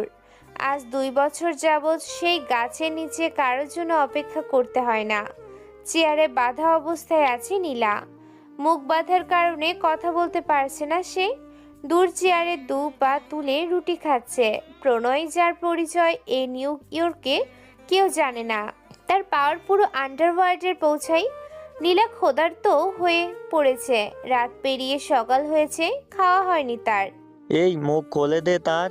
2 পা হেঁটে মুখের বাঁধন খুলে দেয়া হয়। নীলা চিৎকার করে বলে, এই কুত্তার বাচ্চা এইসব করেছিস কেন? তুই চাইলেই সব হবে না। একবার সুযোগ পেলেই তোর জীবন শেষ। এই নীলাকে তুই চিনিস না। ওকে, প্রবলেম নাই, বিয়ে করে চিনে নেব। হ্যাঁ বলো বাবা। আশরাফ, আমি যেতে চাই নিউ ইয়র্কে। চিন্তিত হয়ে আছে আফজাল খান। ছেলের সন্ধান পাচ্ছে না সে। এখন যাইবো না, পরিস্থিতি ভালো না। সিগারেট জ্বালায় আফজাল খান। সিগারেটের ধোঁয়া উপরে ছেড়ে বলে, তোর ছেলে কোথায়? সে পড়ালেখার জন্য ইতালি চলে গিয়েছে। আমার একটু কাজ পড়ে আছে, আমি পরে আসবো। যা। বর্ষা থেকে উঠে দরজার বাইরে বের হয় আশরাফ চৌধুরী। মুখে মুচকি হাসি। ভাবতে থাকে, সব আমার হাতের কাজ শেষ হলেই হয়ে যাবে মেন পাওয়ারফুল। আশরাফ পকেট থেকে ফোন বের করে কল দেয় চেনা কারোর কাছে। ফোন রিসিভ করতেই ওপাশ থেকে বলে, কিছুই হচ্ছে না। নিজের ছেলের মৃত্যুর প্রতিশোধ নিতে পারছি না। কি করব আমি? হ্যাঁ, কি করব? আমার বুক খালি হয়ে আছে, আমার কলিজা নেই, নেই আমার আসলাম। বুড়ি চিৎকার করছে। সাথে বসে আছে বুড়া, যার মুখ খুলতেও কষ্ট হয়। অসুস্থ হয়ে আছে সে। দরজার পাশে কান পেতে সব শুনে যাচ্ছে নূপুর। বুড়ি চোখ মেলতেই দরজার পাশে দেখে কারো চুল উঠছে। হালকা বাতাসে বুঝতে পারে সে তাদের কথা কেউ কান পেতে শুনছে। কে ওখানে? নূপুর সরে যায় দরজার পাশ থেকে। চেয়ারে ছেড়ে উঠে বুড়ি 2 কদম এগিয়ে বলে, নিজের স্বামীর মৃত্যুতে সে ভালো নেই, প্রতিশোধ সেও নিতে চায়। কার কথা বলছো তুমি? নূপুর। কানে ফোন ধরে আছে প্রণয়। এক হাতে রুটি খাচ্ছে, অন্য হাতে ফোন। প্রণয়ের পিছনে ঠায় দাঁড়িয়ে আছে ছেলে পেলে, যাদের চোখ পড়ে আছে নীলার দিকে। খাবার রেখে কোমর থেকে পিস্তল বের করে গুলি করে বাম পাশের ছেলের কপাল বরাবর লুটিয়ে পড়ে সে। আচমকা কেঁপে ওঠে নীলা। অবাক হয় প্রণয়ের এসবেই কাজ দেখে। হাত থেকে পিস্তল টেবিলে রেখে প্রণয় বলে ওঠে, হ্যাঁ বলো বাবা। ভালো করে রাখিস তাকে, পালিয়ে গেলে তোরা আর বেঁচে থাকবি না। সেই সুযোগ তার হাতে নেই। নীলের কানে হয়তো পৌঁছে গেছে নীলার কিডন্যাপের খবর। পাগল হয়ে আছে সে, খুব সাবধানে থাকিস। বাবার কথা শুনে ছেলে হেসে ওঠে। ছেলের হাসির শব্দ শুনে বাবা বলে, এটা হাসার কথা না। জানি বাবা, আমি প্রণয়, যার চেহারাটাও মানুষের সামনে পড়েনি। যা বলতে চাই তোমাকে শোনো। নিউ ইয়র্কের ডিল রেডি। সোমবার রাত 12টায় ডেলিভারি হবে মাল। কান পেতে প্রণয়ের কথা শুনছে নীলা। নীলা বুঝতে পারে চেনা কারোর সাথে কথা বলছে সে। হাজারো প্রশ্ন নীলার মনে ঘুরপাক খাচ্ছে। কার কথায় সে এসব করছে?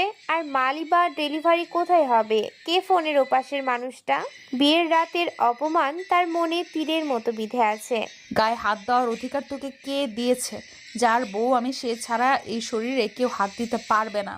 আর একবার যদি আমার গায়ে হাত দিতে বা খারাপ নজরে তাকিয়েছিস, সোজা উপরে পাঠিয়ে দিব বলে দিলাম। আচমকা থাপ্পড় খেয়ে ঠায় দাঁড়িয়ে আছে প্রণয়। আজ নীল আর নীলার বিয়ে হয়েছে। বিয়ের মঞ্চে বসেছিল নীলা। চশমা পরে হাই স্টাইল মেরে দরজার পাশ থেকে বাহির হয় প্রণয়। বের হতেই চোখ পড়ে নীলার দিকে। অবাক প্রণয়। এত সুন্দর মেয়েকে বিয়ে করবে নীল ভাইয়া? উফ, এমন একটা মেয়েকে যদি বিয়ে করতে পারতাম। কি রে প্রণয়, কি ভাবছিস? শালা দেখ, নীল ভাইয়ার বউ কত সুন্দর, কত সেক্সি। তাই তো, আমাদের দেখে কি হবে? কপাল তো তোর তোর যে এমন একটা সেক্সি ভাবি পেয়েছিস। আজকেই হবে। কি হবে? তোর কথার কিছুই বুঝতে পারছি না আমরা। ফোনের ভিডিও দেখে বুঝিস। এখন যাই আমি। বিয়ের কাজ শেষ হয়েছে। চুপটি মেরে বসে আছে প্রণয়, যার চোখ শুধু নীলার দিকেই চেয়ে আছে। দূর থেকে হেঁটে আসে নীল। নীলার পাশে বসতেই প্রণয় বলে, ভাইয়া তোমাকে বাবা যেতে বলেছে। চলে যায় নীল। প্রণয় বসে নীলার পাশে তাকিয়ে আছে। নীলার দিকে প্রণয় বলে, ভাবি তুমি এত সুন্দর কেন? ব্রুকুচকে তাকায় নীলা প্রণয়ের দিকে। না মানে তুমি অনেক সুন্দর। নীলা বুঝতে পারে প্রণয়ের চোখের চাহনি ভালো না। নীলা নিচে তাকিয়ে মুচকি হাসে। হঠাৎ নীল এসে বলে, চলো। কোথায়? সারা রাত কি এখানেই বসে থাকবে নাকি ঘুমাবে না? নীলের কথায় নীলা জায়গা থেকে উঠে দাঁড়ায়। নীল ডাকে তার বন্ধুকে। সাবিত রাকিকে বল নীলাকে রুমে দিয়ে আসতে। ওকে। রাত 10:23। প্রণয় দাঁড়িয়ে আছে নীলের রুমের পাশে। ভিতরে ঘোমটা দিয়ে গোল হয়ে বসে নীলা। হঠাৎ বাহির থেকে কাশির শব্দ শুনতে পায় নীলা। নীলা বুঝতে পারে নীল রুমে আসবে। নীলা ঠিকঠাক হয়ে বসে রুমে ঢুকে প্রণয় নীলার পাশে বসে সে নীলাকে বলে, এত দেরি করলেন কেন? প্রণয় নীলার থুতনিতে হাত দিতেই ঠাস করে থাপ্পড় মারে প্রণয়ের গালে। আচমকা কেঁপে ওঠে প্রণয়। রাগী ভাব নিয়ে তাকিয়ে আছে নীলার দিকে। নীলা বলে, গায়ে হাত দেওয়ার সাহস তোকে কে দিয়েছে? কখন থেকে দেখছি তোকে কিছু বলিনি, একদম উপরে পাঠিয়ে দেব। এই শরীরে শুধু সে হাত দিবে যে আমাকে বিয়ে করেছে। যা এখান থেকে। বেরিয়ে যায় প্রণয়। জানালায় পাশে দাঁড়িয়ে আছে নীল। চোখ লাল হয়ে আছে। এসব দেখে হঠাৎ হাসিতে পরিণত হয়। তার চেহারা ভাবতে থাকে, হাহার শব্দই সবই রহস্য। কোথায় আমার নীলা? এই শহরে আগুন লাগিয়ে দিব নীলাকে না পেলে। কার এত বড় সাহস যে নীলাকে কিডন্যাপ করেছে? পেছনে হাত গুটিয়ে এদিক ওদিক তাকাচ্ছে নীল। চোখ দুটো লাল হয়ে আছে। চেয়ারে বসে আছে সাবিত, রাখির সাথে রফিক। সাবিত বলে, দেখ, মাথা গরম করিস না, যা করার মাথা খাটিয়ে করতে হবে। এই ইউনিয়নকে এমন মানুষ নেই যে নীলাকে আটকে রাখার। সাবিক ঠিকই বলছে। চুপ, একদম চুপ। বুড়াবুড়ির সাথে দেখা করবো, দেখ কোথায় আছে তারা। কিন্তু যা বলেছি তাই করতে হবে। রাত শেষ হলে বাংলাদেশের মাটিতে পা রাখবো, তার সাথে মৃত্যু দিব একজনকে। প্রাইভেট জেটে বসে আছে ফিরোজ। তার সাথে বসে আছে ভিন্ন রঙের 9 থেকে 10 জন মানুষ। হঠাৎ ফিরোজের ফোনে কল আসে। রিসিভ করতেই ওপাশ থেকে বলে, ভাই সব রেডি, অপেক্ষায় আছি আপনার জন্য। ভোর 5টা। প্রাইভেট জেট থেকে নামে ফিরোজ। সাথে সেই ভিন্ন রঙের মানুষগুলো। এয়ারপোর্টের রাস্তা ভর্তি গাড়ি। সামনের গাড়ি থেকে নামে একজন মধ্যবয়স্ক লোক, চোখে চশমা, গায়ে ইউনিফর্ম। হেঁটে আসে ফিরোজের সামনে।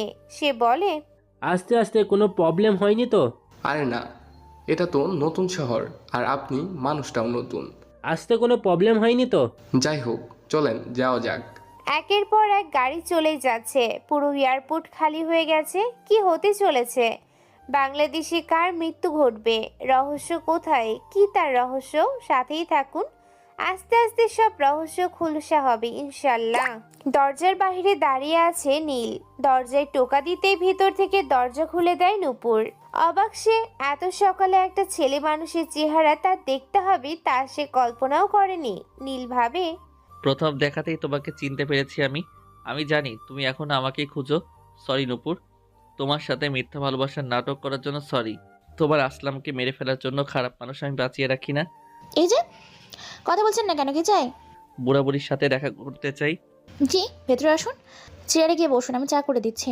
নীল ভিতরে প্রবেশ করে। হুইল চেয়ারে বসে আছে বুড়াটা। বুড়িকে খুঁজেই পাচ্ছে না নীল। হঠাৎ চা নিয়ে হাজির নূপুর। এই যে আপনার চা। নীল নূপুরের হাত থেকে চা নিয়ে চেয়ারে বসতেই বুড়ি এসে বলে, নীল তুই এখানে? নূপুর উপরে চলে যেতেই তার কানে ভেসে আসে নীল নামটা। থমকে দাঁড়ায় সে, পিছনে ফিরে তাকিয়ে ভাবে, আরে এটা তো সেই ছেলেটা যাকে আটকিয়েছিলাম রাস্তায়। এটাই নীল? নীলা কোথায়?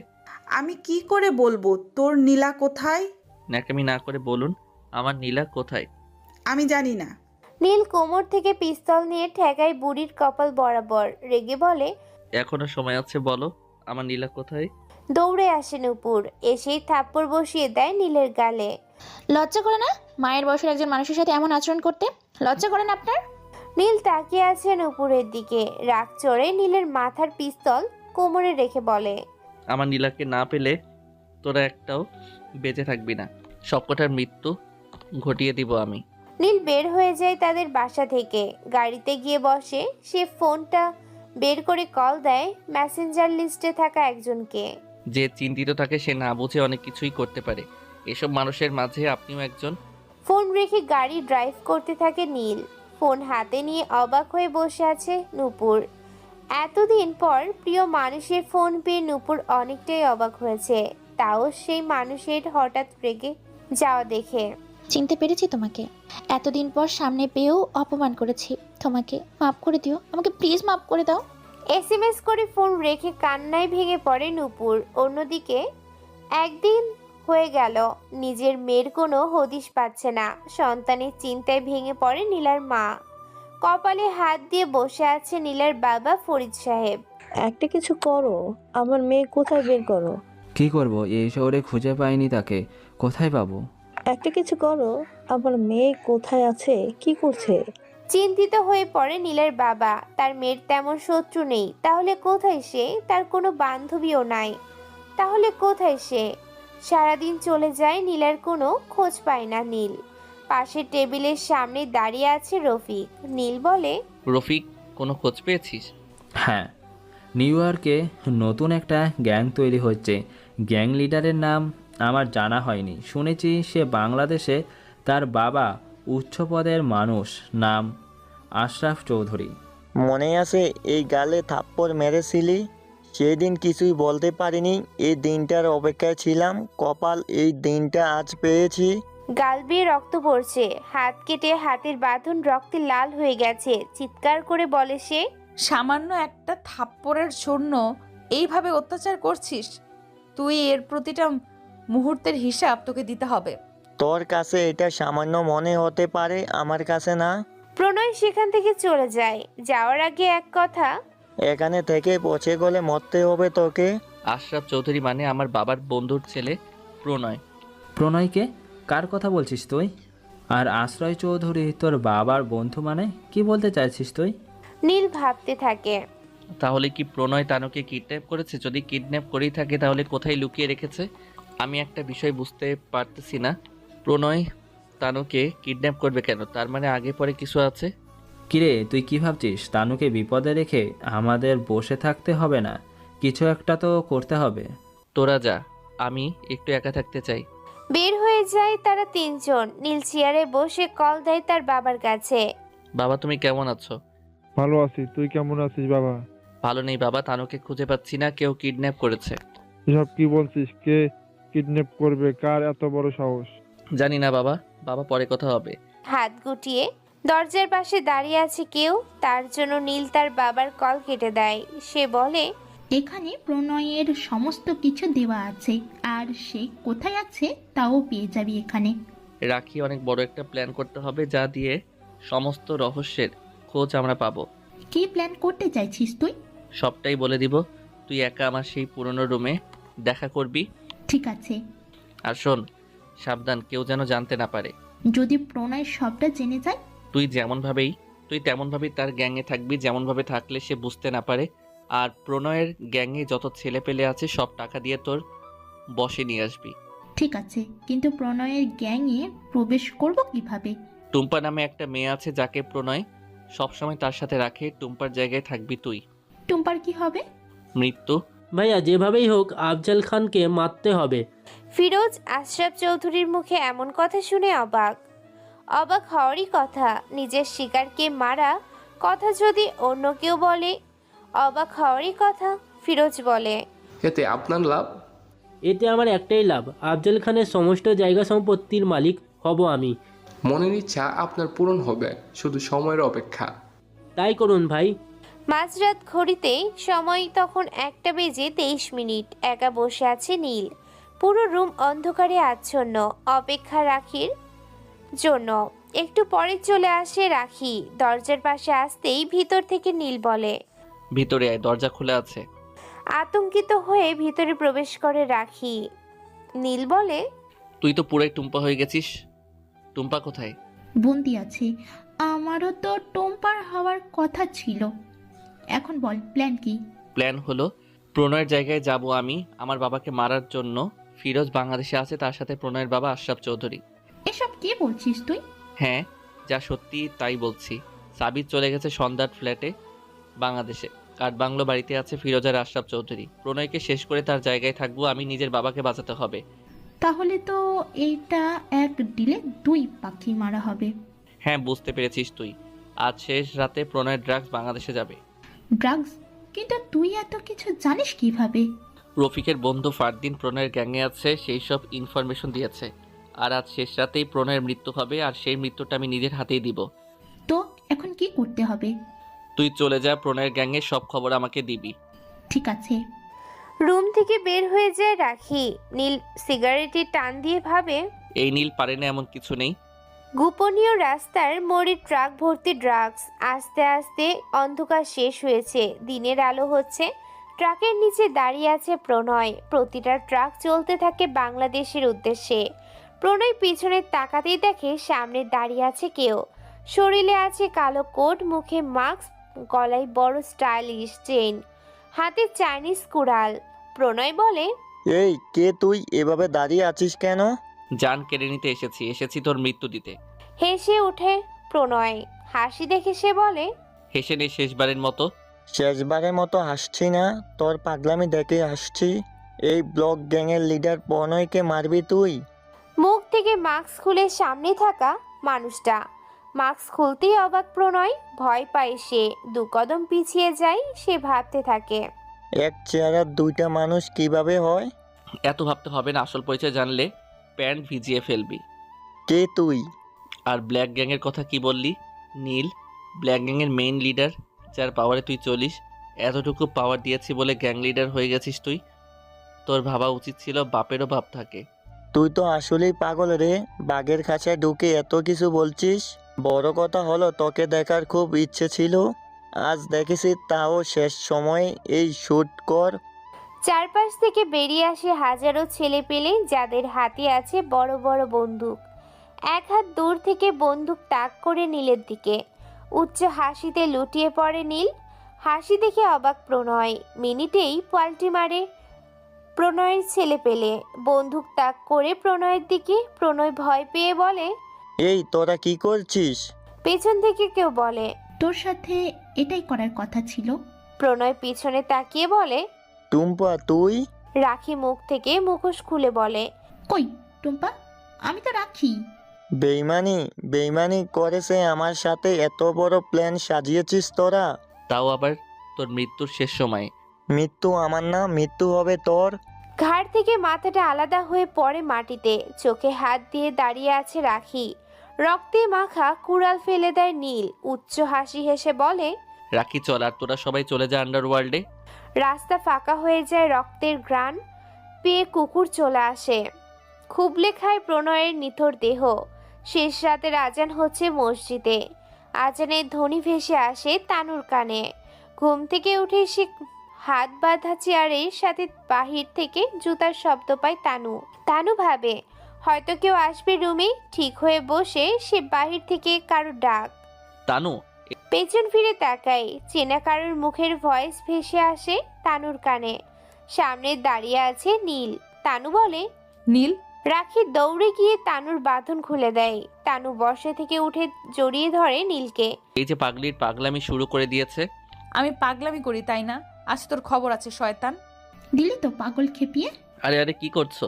তুই আমাকে পাগল বললি কেন? পাগল তো আমিও যে তোমাকে পাগলের মতো ভালোবাসি। কিন্তু তোমার মুখে প্রণয়ের মুখোশ কেন?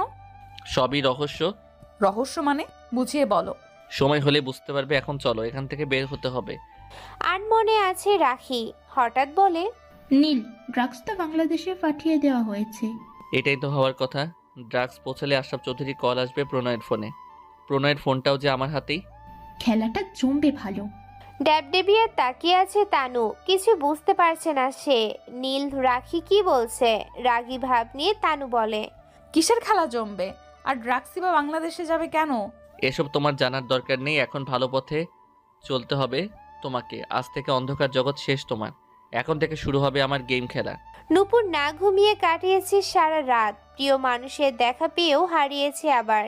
চিন্তিত মানুষের অস্তিত্ব খুব খারাপ হয়। তারা সব সময় চিন্তিত থাকে, আর সেই চিন্তিততাকে নিয়ে যায় মৃত্যুর দিকে। নূপুরের হাতে সময় নেই, দুনিয়া ছেড়ে চলে যাবে সে। বিষের বোতল হাতে বিষ ঢেলেছে মুখে, মাথা গুড়িয়ে পড়ে যায় ফ্লোরে। মিনিটেই মৃত্যু হয় তার। কল হচ্ছে, রিসিভ হচ্ছে না, একের পর এক কল দিয়েই যাচ্ছে। নীল ঘুম ঘুম চোখে ফোনের দিকে তাকিয়েই লাফ দিয়ে উঠে রিসিভ করতে উপাস থেকে বলে, কিরে পোনাই, ফোন ধরছিস না কেন? বাবা ঘুমিয়েছিলাম তাই রিসিভ করতে পারিনি। যা বলতে চাই শোন, সবই ঠিকঠাক আছে। কেবিনে বক্স ভর্তি মাল। আফজাল খান এখনও টের পায়নি। তোকে শেষ করে দিলে পথের কাঁটা দূর হয়ে যাবে আমার সব কিছুর মালুক। ঠিক বলেছ। এখানে তানুর শেষ সাথে নীলকেও মেরে ফেলেছি। সাব্বাস বাঘের বাচ্চা। এখন বল, বাংলাদেশে আসছিস কবে? চলে আসবো, কিন্তু কিন্তু কি? আমি চাই আফজাল খানের মৃত্যু আমার সামনেই হোক। তাই হবে, আগে দেশে আয় তুই। ফোন রেখে দেয় নীল। পাগলের মতো হাসছে সে। হাসির শব্দ শুনেই তানু ঘুম থেকে উঠে বলে, কি হয়েছে? এই সকালবেলা হাসছো কেন? আর কে ফোন দিয়েছে? আশরাফ চৌধুরী। রাতের ফ্ল্যাটে বাংলাদেশে পৌঁছায় নীল, সাথে তানুর বাবা মা। নীল তাদেরকে গোপন তথ্যে রাখে, কেউ জানতে পারলে সব প্ল্যান শেষ। তানুর বাবা মায়ের কাছে সবটাই বলেছে নীল। নতুন বাসা থেকে বের হতেই তানু নীলকে বলে, কোথায় যাচ্ছ? আশরাফ চৌধুরীর সাথে দেখা করতে। আমার অনেক ভয় হচ্ছে, তারা যদি সব জেনে যায়। কিছুই জানবে না। আর তুমি এত ভয় পাচ্ছ কেন? তুমি তো ভয় পাওয়ার মেয়ে না। নীল এই কথা বলে বাসা থেকে বের হয়। বাইক নিয়ে সোজা চলে যায় আশরাফ চৌধুরীর বাড়িতে। দরজার পাশে দাঁড়িয়ে বেল বাজাতেই বাড়ির কাজের লোক এসে দরজা খুলে দেয়। কাজের লোক হাত উঁচিয়ে সালাম দেয় নীলকে। বাবা কোথায়? সাহেব রুমেই আছে, সাথে আরো কিছু মানুষ। নীলের মনে চিন্তা প্রবেশ করে। তাহলে কি ফিরোজ আশরাফ চৌধুরীর সাথেই আছে? নীল চিন্তা মাথা থেকে ফেলে দিয়ে আশরাফ চৌধুরীর রুমে প্রবেশ করতেই চেয়ার ছেড়ে উঠে সে। প্রণয়, তুই এসেছিস? এসেছি বাবা। আর এটাই কি ফিরোজ আঙ্কেল? আঙুল দেখিয়ে কথাটা বলে নীল। তার কথা শেষ হতেই আশরাফ চৌধুরী বলে, হ্যাঁ, এটাই তোর ফিরোজ আঙ্কেল। ভাই, এটা আমার ছেলে। প্রণয় দেখিয়ে কথাটা বলে আশরাফ চৌধুরী। কথার উত্তরে ফিরোজ বলে, পুরোটাই বাঘ মনে হচ্ছে, তার ভিতরে আমি অন্য কিছু দেখতে পাচ্ছি চৌধুরী সাহেব। নীল সেখান থেকে চলে যায়। অবাক হয়ে বসে আছে ফিরোজ। তার ভিতর অন্য কিছু মনে হচ্ছে। আসলে কি সে প্রণয় নাকি অন্য কেউ? রাত 9:54 আশরাফ চৌধুরীর পাশে বসে আছে নীল। হাত কাঁধে নিয়ে টিপে দিচ্ছে নীল। হঠাৎ নীল বলে, বাবা তোমার শরীরে জ্বর মনে হচ্ছে। হেরে শরীরটা অনেক গরম হয়ে আছে। বাবা এখনই ইনজেকশন নিতে হবে তোমার। এখন? হ্যাঁ, তুমি সোজা হয়ে বসো, আমি সব রেডি করে নিয়ে আসছি। নীল চলে যায় ছোট রুমে। মুখে মুচকি হাসি তার। পকেট থেকে ছোট বোতল বের করে বলে, এটাই প্ল্যান, হা হা হা। পুরো সিরিঞ্জ ভর্তি কেমিক্যাল পুশ করে আশরাফ চৌধুরীর শরীরে। পুরো শরীরের রক্তে মিশে যায় সেই কেমিক্যাল। কেঁপে উঠে আশরাফ চৌধুরী। নীল বলে, বাবা এখন শুয়ে পড়ো। বাসা থেকে বের হয়ে যায় নীল। দুই কোমরে দুইটা পিস্তল গুজে বের হয়। উদ্দেশ্য ফিরোজের বাসায় যাবে। অন্ধকার রাস্তা, এই ঢাকা শহর নীরব হয়ে আছে। ঘন্টা 2-1 পরেই পৌঁছে যায় ফিরোজের বাসায়। দরজায় বেল বাজাতেই দরজা খুলে দেয় ফিরোজ। ঠাস ঠাস 2 গুলি গিয়ে লাগে ফিরোজের বুক বরাবর। লুটিয়ে পড়ে সে, হাসছে নীল। ফিরোজ তাকিয়ে আছে তার দিকে। নীল বলে, সময় শেষ তোর, শেষবারের মতো দেখে যা রহস্য মাখা মুখটা। নীল মুখ থেকে মুখোশ খুলতেই মৃত্যু হয় ফিরোজের। মুচকি হেসে বাসা থেকে বের হয় সে। বাইক নিয়ে চলে যায় নীল। এসব কে করেছে? কার এত বড় সাহস? ইউনিফর্ম পরে আছে আশরাফ চৌধুরী, মাটিতে পড়ে আছে ফিরোজের লাশ, চারদিকে পুলিশ তদন্ত করছে। তারা কে মেরেছে ফিরোজকে? কার এত বড় সাহস যে এত ক্ষমতাবান একটা মানুষকে মেরে ফেলে? স্যার, এই দেখুন লাশের পাশে এটা পেয়েছি। আশরাফ চৌধুরী দেখে এটা একটা ছোট কাগজ, যার মাঝে লেখা আছে, গেম শুরু, রেডি থাকিস আশরাফ চৌধুরী, এর পরে তোর পালা। টার্গেট মিস করিস না। আমি আজ রাতে তোর শেষ দিন, সকাল হওয়ার আগে মৃত্যু হবে তোর। কাগজ ছিঁড়ে ফেলে আশরাফ চৌধুরী। রাগে বলতে থাকে, এই খুনিকে যত তাড়াতাড়ি ধরতে পারবো ততই আমাদের ভালো। Okay sir. আশরাফ সেখান থেকে চলে যায়। গাড়িতে উঠতে উঠতে ভাবে, আমাকে মারবে কে সে? আশরাফ পকেট থেকে ফোন বের করে কল দেয় তার ছেলে প্রণয়ের কাছে। ফোন রিসিভ করতেই প্রণয় বলে, হ্যাঁ বাবা বলো। বাসায় থাক, আমি আসছি। ওকে বাবা। ফোন রেখে দেয় আশরাফ চৌধুরী। মুচকি হাসে নীল। তার পাশে তানু। সে বলে, প্রণয়কে কোথায় লুকিয়ে রেখেছো? প্রণয়ের সাথে তোমার কিসের সম্পর্ক? নীলের মুখে এমন কথা শুনে তানু অবাক। সে আবার বলে, কিছু জিজ্ঞেস করেছি তোমাকে। যা তোমার জানা আছে তা আবার শুনে কি করবে? নীল তানুর দিকে তাকায়। মুচকি হাসে তানু। নীল বলে, বাইরের খেয়ালটা তোমারও ছিল। ভুলে গেছো আমি কে? Lady gangster. দেখ, এইসবের থেকে আমাকে বাঁচা। এইদিকে ফিরোজকেও খুন করেছে সে। আশরাফ চৌধুরী ভয়ে আছে। তার বাড়ির চারদিকে পুলিশে ঘেরা। প্রণয়ের সামনে বসে আছে সে। প্রণয়ের মুখে খুশির ভাব। আশরাফ আবারও বলে, খুঁজে বের কর এর পিছনে কে আছে, কে মেরেছে ফিরো। মাটিতে পড়ে যে আশরাফ চৌধুরী গলায় হাত দিয়ে বলে, প্রণয়, আমার খুব কষ্ট হচ্ছে, ডাক্তার ডাক বাবা। মুখ থেকে মুখোশ খুলে প্রণয়। তার চেহারা দেখে অবাক আশরাফ চৌধুরী। চোখ দুটো লাল হয়ে আছে তার। আশরাফ বলে, নীল তুই? হা হা হা, চিনেই ফেললি। সময়টাও যে শেষ তোর। এসব তোর কাজ? হ্যাঁ, সবটাই আমার প্ল্যান। সাবিত? পেছন থেকে বের হয় সাবিত। মুখে মুচকি হাসি নিয়ে বলে, সরি স্যার। আমার ছেলে প্রণয় কোথায়? মৃত্যু। পিস্তলে সাইলেন্সার লাগাচ্ছে নীল। পিস্তল তাক করে আশরাফ চৌধুরীর কপাল বরাবর। আমার বাবাকে মেরে ফেলতে চেয়েছিলি তুই। বেইমানি সবার সাথে করতে নেই, তুই বেইমানি করেছিস। তোকে বাঁচিয়ে রাখা ঠিক হবে না। আর আমি বেইমান বা বিশ্বাসঘাতক বাঁচিয়ে রাখি না। দেখ, আমাকে মারিস না। আমি এই শহর ছেড়ে চলে যাব, আর কখনো এই শহরে ফিরে আসবো না। তোকে ছেড়ে দিলে এই শহর ছেড়ে অন্য শহরে গেলেও সেখানেও কারো না কারো সাথে বেইমানি করবি। জায়গার সম্পত্তি আর টাকার লোভ সবাই সামলাতে পারে না, তেমনি তুইও পারবি না। আশরাফ কথা বলার আগেই কেমিক্যালে মৃত্যু হয় তার। নীল বলে, সাবিত, ছাদের উপর দিয়ে চলে যা। তুই তুই কি করবি? আমার চিন্তা তোর করতে হবে না। চলে যায় সাবিত। নীল মুখে মাস্ক পরে বাসা থেকে বের হয়। রাত পেরিয়ে সকাল হয়। বাসা ভর্তি মানুষ, চারদিকে পুলিশ। আশরাফ চৌধুরীর মৃত্যুতে সবাই অবাক। এত ভালো মানুষ মারা যায় কিভাবে? নেই তার কোনো অসুস্থতা। নীল বসে আছে আশরাফ চৌধুরীর লাশের পাশে। বিরক্ত হচ্ছে সে। জোর গলায় বলে, এখানে বসে থাকলে হবে না, আমার বাবার লাশ দাফন করতে হবে। নীল, তুই এসব কি বলছিস? সবাই তাকিয়ে আছে তোর দিকে। শালা, নীল কাকে বলছিস? আমি তো প্রণয়। এখানে যারা আছে তাদের কাছে তুই প্রণয়, কিন্তু আমাদের কাছে তুই নীল। সাবিত নীলের কানের পাশে গিয়ে কথাগুলো বলে।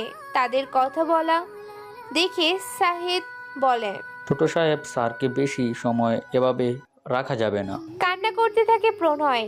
যার অভিনয় বোঝার মতো মানুষের মৃত মানুষের বাড়িতে নেই। পুলিশের মাঝে চলছে হাজার প্রশ্ন। এসআই তারেক বলে, প্রণয় স্যার কি মারা গেছেন নাকি খুন করা হয়েছে তাকে? অবাক নীল। তারেক সাহেবের কথা শুনে তারেক সাহেবের মুখের দিকে তাকিয়ে আছে সে। সাবিত বলে, খুন? হ্যাঁ খুন। একটা ভালো মানুষ কিভাবে মারা যায়, যার শরীরে নেই কোনো অসুস্থতা, নেই কোনো রোগ? এই ধরনের মানুষ খুন ছাড়া মারা যেতে পারে না। আমার বাবা খুন হয়েছে কি প্রমাণ পেয়েছেন আপনারা? এই দেখুন, এই কেমিক্যালগুলো তার শরীর থেকে বের করা হয়েছে। নীল তাকায় সাবিতের দিকে। সাবিত তাকিয়ে আছে নীলের দিকে। কি হচ্ছে এসব? নীল ভাবে, তাহলে কি সব প্ল্যান এখানেই শেষ হয়ে যাবে? তারেক সাহেব যা প্রমাণই পান না কেন, সেটা পরে দেখা যাবে, আগে লাশ দাফন করুন। নীল পিছনে তাকাতেই অবাক, আকাশ ভেঙে পড়ে তার মাথায়। ইউনিফর্ম পরে আছে তানু, তাকিয়ে আছে নীল এর দিকে। সাবিতের চেহারায় ভয়ের ছাপ। তারেক সাহেব বলে, জি ম্যাডাম, লাশ এখনই দাফন হবে। দাফন হয় আশরাফ চৌধুরীর লাশ, রাত হয় বাসায় ফিরবে। নীল মাঝপথে আসতেই সামনে দাঁড়ায় তানু। নীল বলে, এসব কি তানু? কই কিছু না তো। পুলিশের ইউনিফর্ম গায়ে দিয়ে আশরাফ চৌধুরীর বাড়িতে গিয়েছিলি কেন? আর ওই পুলিশই বা তোমাকে চিনে কিভাবে? আমি তাদের অফিসার, তাই চেনে। অফিসার মানে? এত কিছু বলতে পারবো না, কথা না বলে বাসায় চলো। নীলের কাঁধে মাথা রেখে হাঁটতে থাকে তানু। রাস্তায় ল্যাম্পপোস্টের আলো জ্বলছে, পরিবেশটা মারাত্মক সুন্দর ছিল। তানু বলে, অনেক প্ল্যান করতে পারো তুমি, আর সেই প্ল্যানের শেষ সমাপ্তি দিব আমি, আর সেই সমাপ্তিটা হবে তোর মৃত্যু দিয়ে। লাফ দিয়ে বিছানা ছেড়ে ওঠে নীল। ঘড়িতে রাত 3টা বেজে 47 মিনিট। নীল পাশে তাকায়, দেখে তানু বালিশ মোড়ে ধরে ঘুমিয়ে আছে। নীল ভাবে, সবটাই কি দুঃস্বপ্ন ছিল? কিন্তু আশরাফ চৌধুরীর লাশ তো দাফন হয়েছে, তাহলে তানু যে পুলিশের ইউনিফর্ম পরেছিল এইসব স্বপ্ন ছিল? তানু নীলের জায়গায় হাত দিয়ে দেখে নীলের মাথা বালিশে নেই। হকচকিয়ে ওঠে সে। কি হয়েছে, এত রাতে বসে আছো কেন? কিছু না। ভোর রাত, আজান হচ্ছে মসজিদে। অন্ধকার রুম, চারপাশে ছেলে পেলে গোল হয়ে বসে আছে 3জন মানুষ। টেবিলের উপর টাকার ব্রিফকেস। কেউ হাসছে, তার হাসি দেখে অন্যজন বলে, লাগলে আরো পাবি। এর বদলে নীলকে এই পৃথিবী থেকে বিদায় করে দিতে হবে। এখন উঠতে হবে, সকাল হওয়ার আগেই সেখানে যেতে হবে। যা। টাকার ব্রিফকেস নিয়ে চলে যায় সে। চেয়ারে বসে থাকা মানুষটা জোরে হেসে দেয়। সাথে থাকা ছেলেদের মাঝে একজন বলে, ম্যাডাম, এত বড় গেম, পাশের মানুষ বেঈমান হয়ে গেল। টাকার কাছে সব ছোট, টাকার নিচে সব। এই টাকার লোভ সবাই সামলাতে পারে না, আর যে টাকার লোভ সামলাতে পারে সে এই দুনিয়ার শ্রেষ্ঠ মানুষ। ঠিক বলেছেন। এভাবে কান্না করার কি আছে? আমি তো সারা জীবনের জন্য চলে যাচ্ছি না। সকালবেলা রেডি হয়েছে নীল, নিউ ইয়র্কে যাবে। জরুরি কাজ পড়েছে তার। একা যেতে দিচ্ছে না তানু। ভয় তার, প্রিয় মানুষকে এক মুহূর্তের জন্য একা ছাড়তে পারবে না সে। কাঁদছে তানু, বুকে টেনে নেয় নীল। চুপটি কথা তানুর কানে। ভয় পেও না, আমার কিচ্ছু হবে না। নীল তানুর চোখের পানি মুছতে মুছতে বলে, বাবার খেয়াল রেখো, একদম কষ্ট পাবে না বলে দিলাম। সবার কাছে বিদায় নিয়ে বাসা থেকে বের হয় নীল। গাড়ি নিয়ে দাঁড়িয়ে আছে সাবিত, সাথে রাখি। নীল গাড়িতে উঠতেই পেছন থেকে তানুর ডাক, নীল দাঁড়াও। থমকে দাঁড়ায় নীল। দৌড়ে আসে তানু, এসেই জড়িয়ে ধরে নীলকে। চোখে পানি জমেছে। নীল বলে, আবার কি হয়েছে?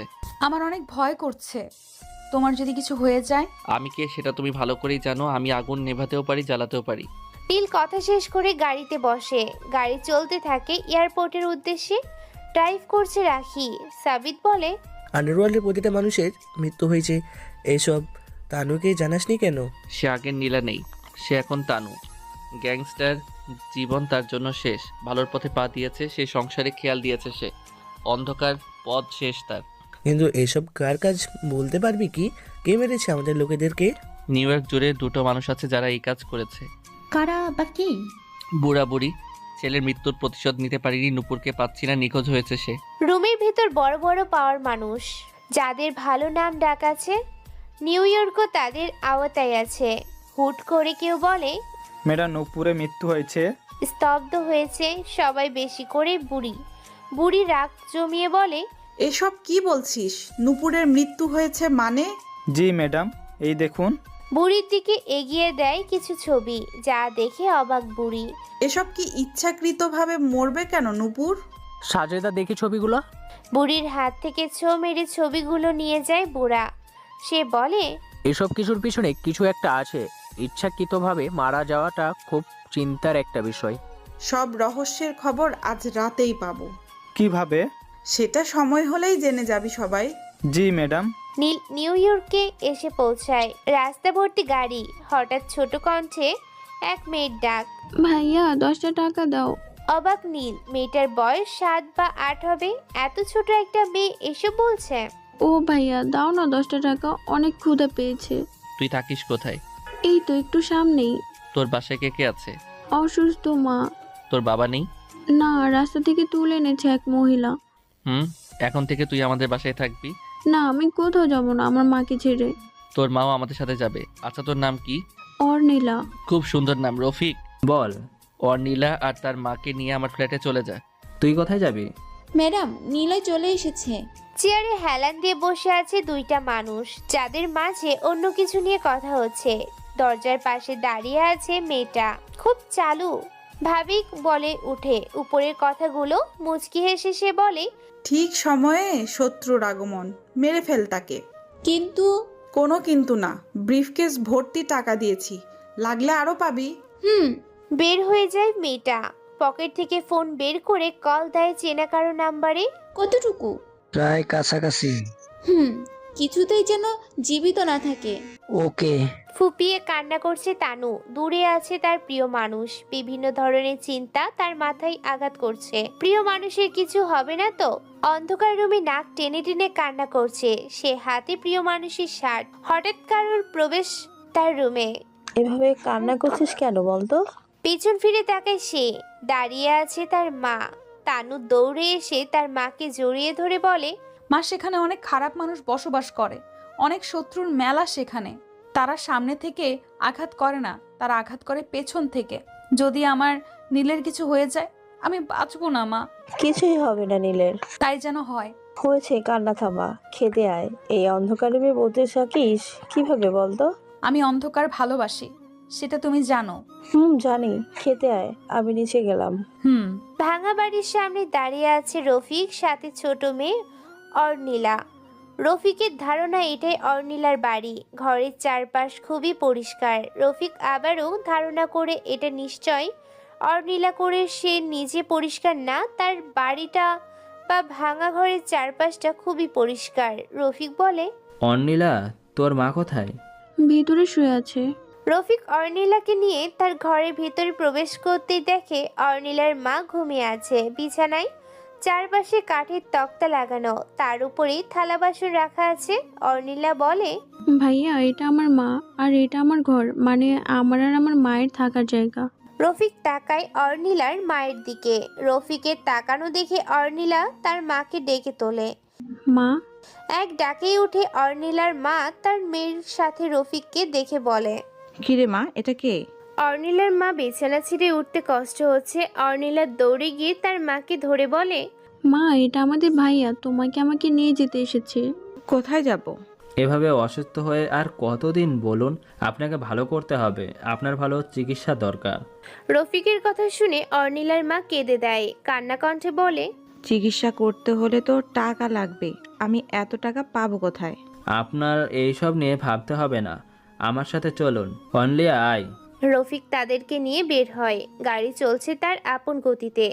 রফিক তাকায় অর্নিলার দিকে। খুশি মনে হচ্ছে তাকে। বিপদের সময় বা অভাবী মানুষের পাশে থাকাটা আল্লাহ অনেকটাই খুশি হয়। টেবিল ভর্তি মদের বোতল, মদের গ্লাসে বরফের টুকরো মিশিয়ে ডুকডুক করে খাচ্ছে সবাই। হঠাৎ সাথে থাকা একজন বলে ওঠে, বাইরে কেউ দাঁড়িয়ে আছে মনে হচ্ছে। এখানে আবার কে আসবে?